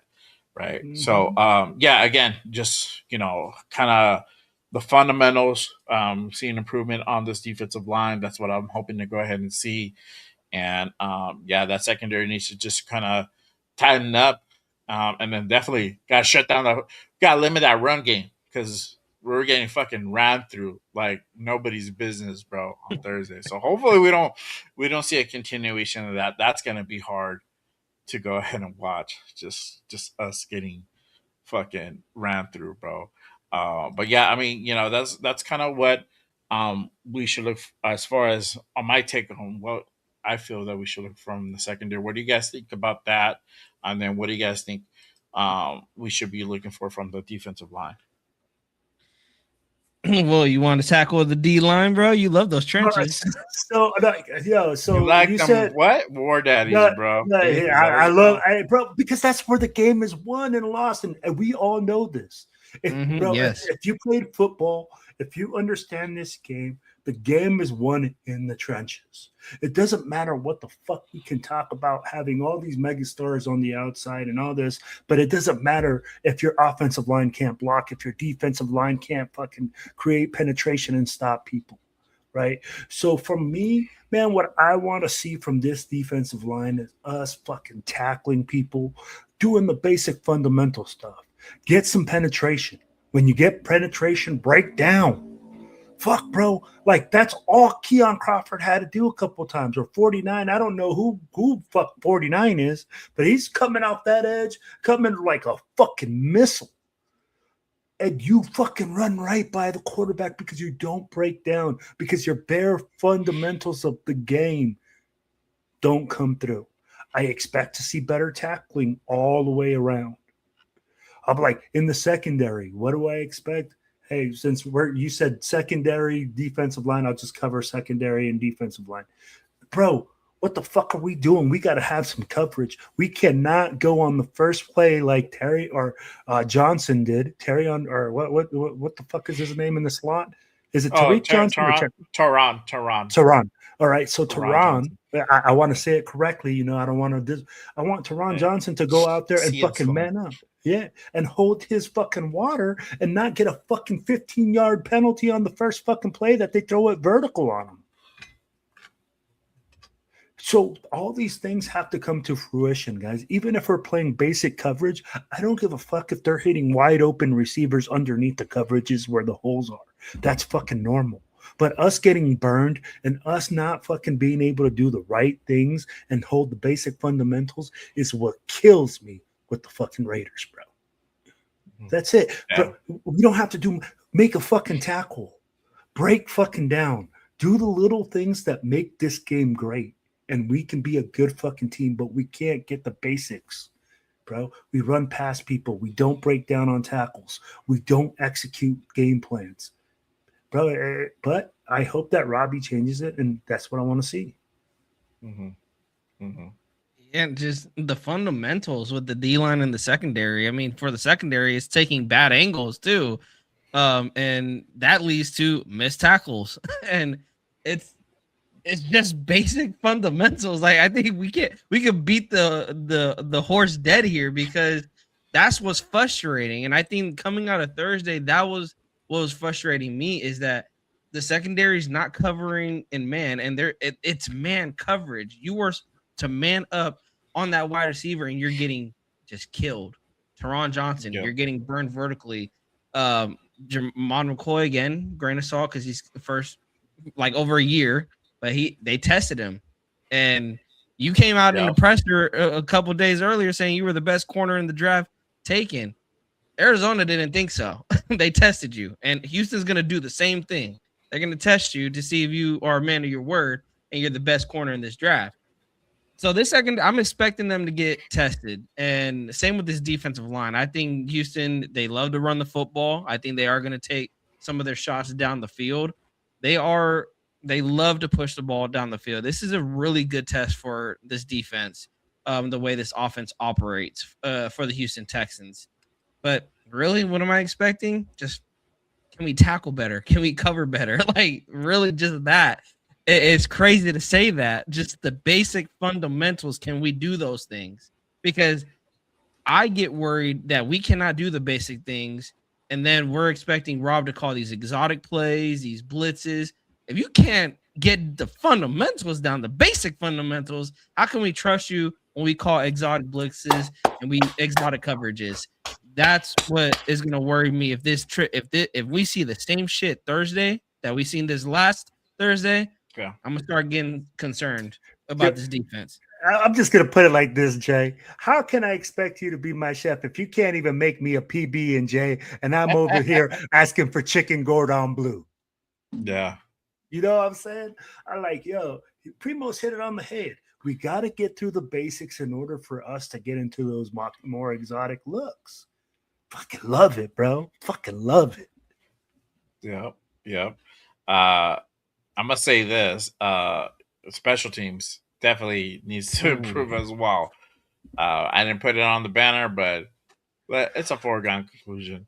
Yeah. God damn it, because somebody. Come on, Tokyo Toe. I know Arnie's like, Tokyo Toe is gonna be our water boy. You can do it. You can do it. I know, bro. You're about to be the toe guy. At this point, well, hopefully they can turn it around, bro, because that was a pretty fucking awful showing, bro. I don't know. And Matt Gay, he's slightly better, but not a whole lot of improvement, bro. So we'll see. We'll see what happens with the kicker position. And you never know. We might get a signing before week 1.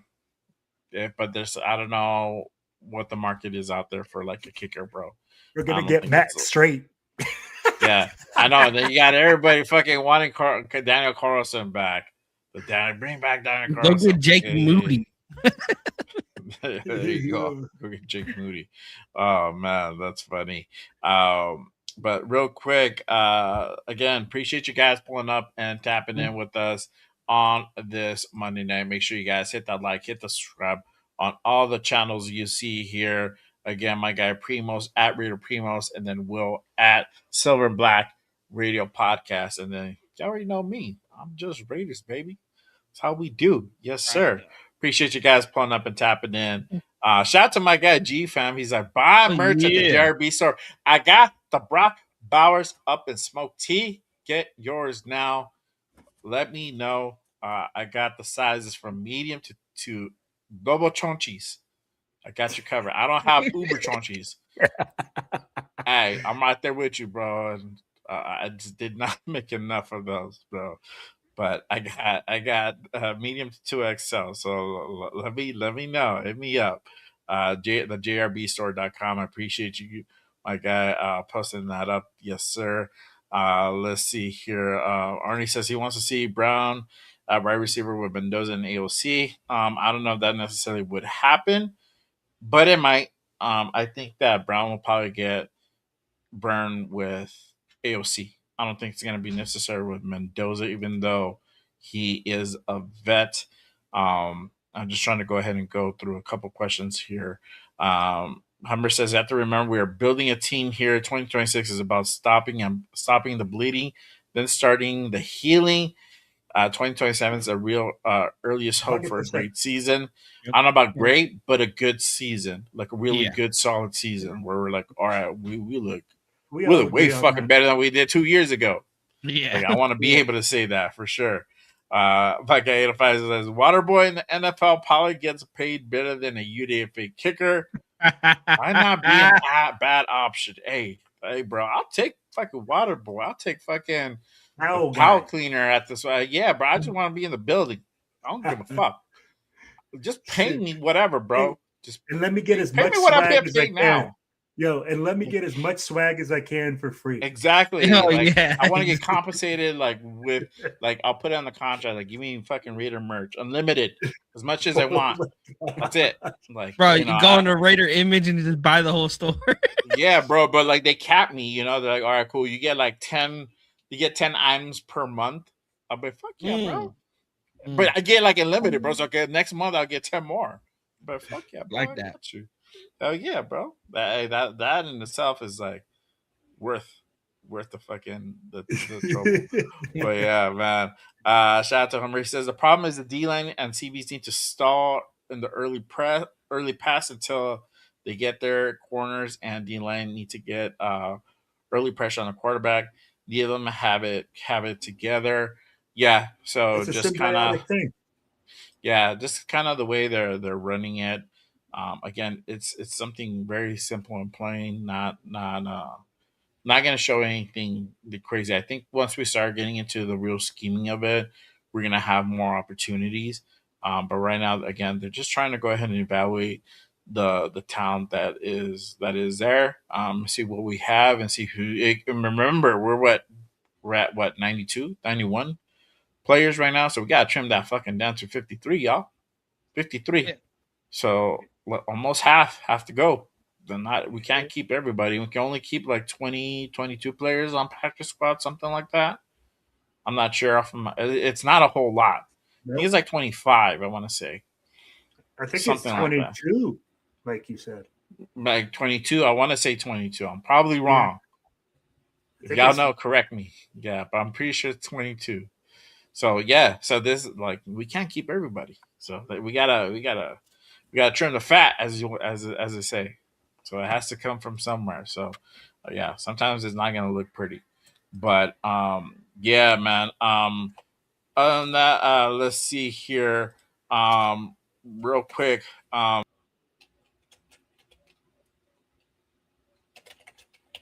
He just go mute. Yeah, he went mute. Hey, it's 17 players that are on a practice squad, by the way. Oh, 17. Oh, my mic went out. Ooh. Yeah. Players? Okay, so there you go. 17 players. That's It says 16 standard, 10 young players, and 6 veteran players. Okay. So see, even that has a limit. So not everybody's gonna be able to find a home here. So we gotta definitely cut that down. All right, y'all. So let's go ahead and talk about as far as upcoming shows. We got our post game reaction show that we're gonna be tapping in on Thursday. So make sure you guys go ahead and pull up for that one. We're gonna be back on the screen together again forever. There you Hell go. no! At this rate, with that move, fuck, me and Raider Primos might have to move on. Hey, don't worry, bro. YouTube is probably gonna make me cut it out, so you don't have to hear it.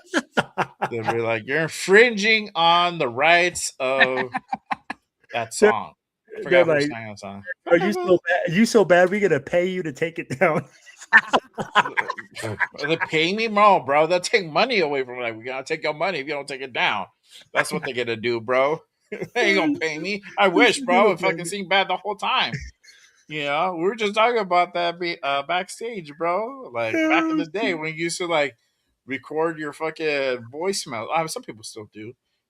I just have the fucking With some whatever R&B one. music. Yeah, some Oh, R&B baby. music and just fucking sing into the phone, bro. I got a funny story about that. I'll share that on the other podcast, but yeah, make sure you guys go ahead and pull up to the post game reaction show on Thursday. We can go 30 minutes after the game is over, and then if there's any pressures going on, you already know. Just we're gonna go ahead and play that for y'all. So make sure you guys stay tapped in. I might do a pregame show that day. I do not know as of yet. I'll probably decide on that in the next day or so. But make sure you guys go ahead and turn on notifications so that way you guys be in the know about that one. I'm going to be doing a Good Morning Raiders this Saturday coming up. Make sure you guys go ahead and tap in for that. I may or may not have a guest. So, again, turn on your notifications for that one. For you guys, what do you guys have going on the rest of the week? Because you already know they know already. You're coming on with me on Thursday. So, what about tomorrow? What about Wednesday? What about the day after the game? Hey, Wednesday, Primo's preview. Just previewing the Texans Raiders, going in depth. Going based. Sorry, bro, my cat is over here getting my attention. You're good. Click like it's like recording Sunday night slow jam. There you go, fucking the Art Laveau. Hey, rest in peace, Get him Art in the Laveau. studio right now. Yeah, bro. I Hey, can't even wow. do one, bro. Hey, I can't remember the song. Shit. No, but Give me a yeah, just fucking Primo cholo preview, beat, just bro. previewing Texans and Raiders, and just giving my thoughts on the game. And really, like you said, Jay, not really tripping about a score. We're really just gonna preview the players to watch and what players we want, or I believe that should have a big game. And yeah, just about that, just doing that, and then probably see you guys Thursday. Tuesday. Okay, cool. Tuesday. Well, Tuesday. All right, man. Y'all know what it is. Tomorrow night, we're going to be live with the most notorious podcast. It's going to be myself, my boy Cheeto Linus, the world famous Hollywood Raider Jeff. You know, World then famous. we got, hey, world famous. Get it CBS right, certified. Yes, sir. Yes, Put some sir. respect on that name. Hey, then we got our boy LB Raider 10 joining us, man, and we're going to be all together, man. We'll be live at 7 p.m. Pacific Standard Time.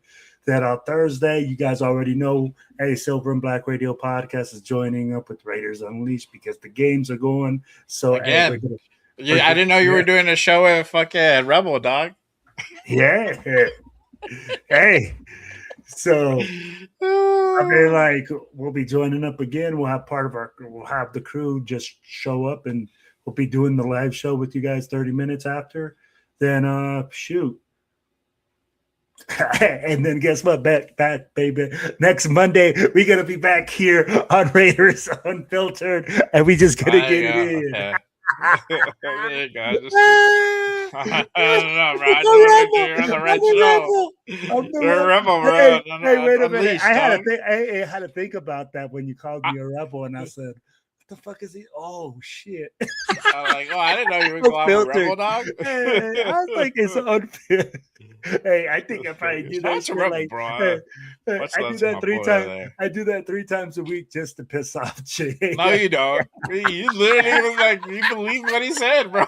I do. Stop bro. it. You're like Raiders Unleashed. I'm like, okay. Well, Raiders Unfiltered. Y'all know what it Doing is. their show. Hey, y'all know what, man. Then we back here on Monday. Much love to my boy, Ro. Make sure you guys go ahead and head on over and give him a follow for sure. Shout out to my dude over there, man. I gotta link up with that dude for sure. It's been a hot minute. It's been a hot minute. That's what we got going on for the next few days. So we got things coming up.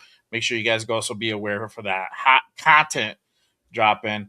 Make sure you guys go ahead and check out my new show, No Effing Way, on YouTube. That is the other channel. Just did the UFC 330 Fight Pal, and then dropping some shorts on there. So if you guys are into MMA or into combat sports, prize fighting, boxing, everything in between, hit up No Effing Way, and then I'd be talking about some other crazy shit. Y'all already know me. I'm fucking off the wall, y'all. So if you want to hear some funny shit off the wall shit, check that out. No Effing Way. But yeah, it was fun, man. It was fun on Saturday. It was cool, man. Did the damn thing. So, and I had to I broke news. That was fucking crazy. I was like, what? Somebody retired in the ring and in the cage. So I was like, oh shit, what the fuck? What the heck? He said, "Shout out Yeah. to the field shields." Okay, there you go. That's what's up. To Clarissa Shields. All right. But other than that, that is it for y'all. Again, appreciate you guys. Make sure, again, hit that like, hit that subscribe on the way out, y'all, on all the channels. But that is it for us this evening. We'll be back on Thursday for that post-game reaction show. We're coming at you raw, unfiltered, and always, always dirty, baby, because that's how we do. You dirty motherfuckers. I'm just kidding. Pause if necessary. But all right, y'all. That is it for us. Thank you guys for joining us. Gentlemen, it's always fun. We always have a blast. So We do. We'll see y'all on Thursday. Until then, y'all always remember, just Raiders, baby. I'm gonna go ahead and hit that Great night. outro. Great night, y'all. Have a great night. J-Ray, the creator with the killer content, hot takes and the dope.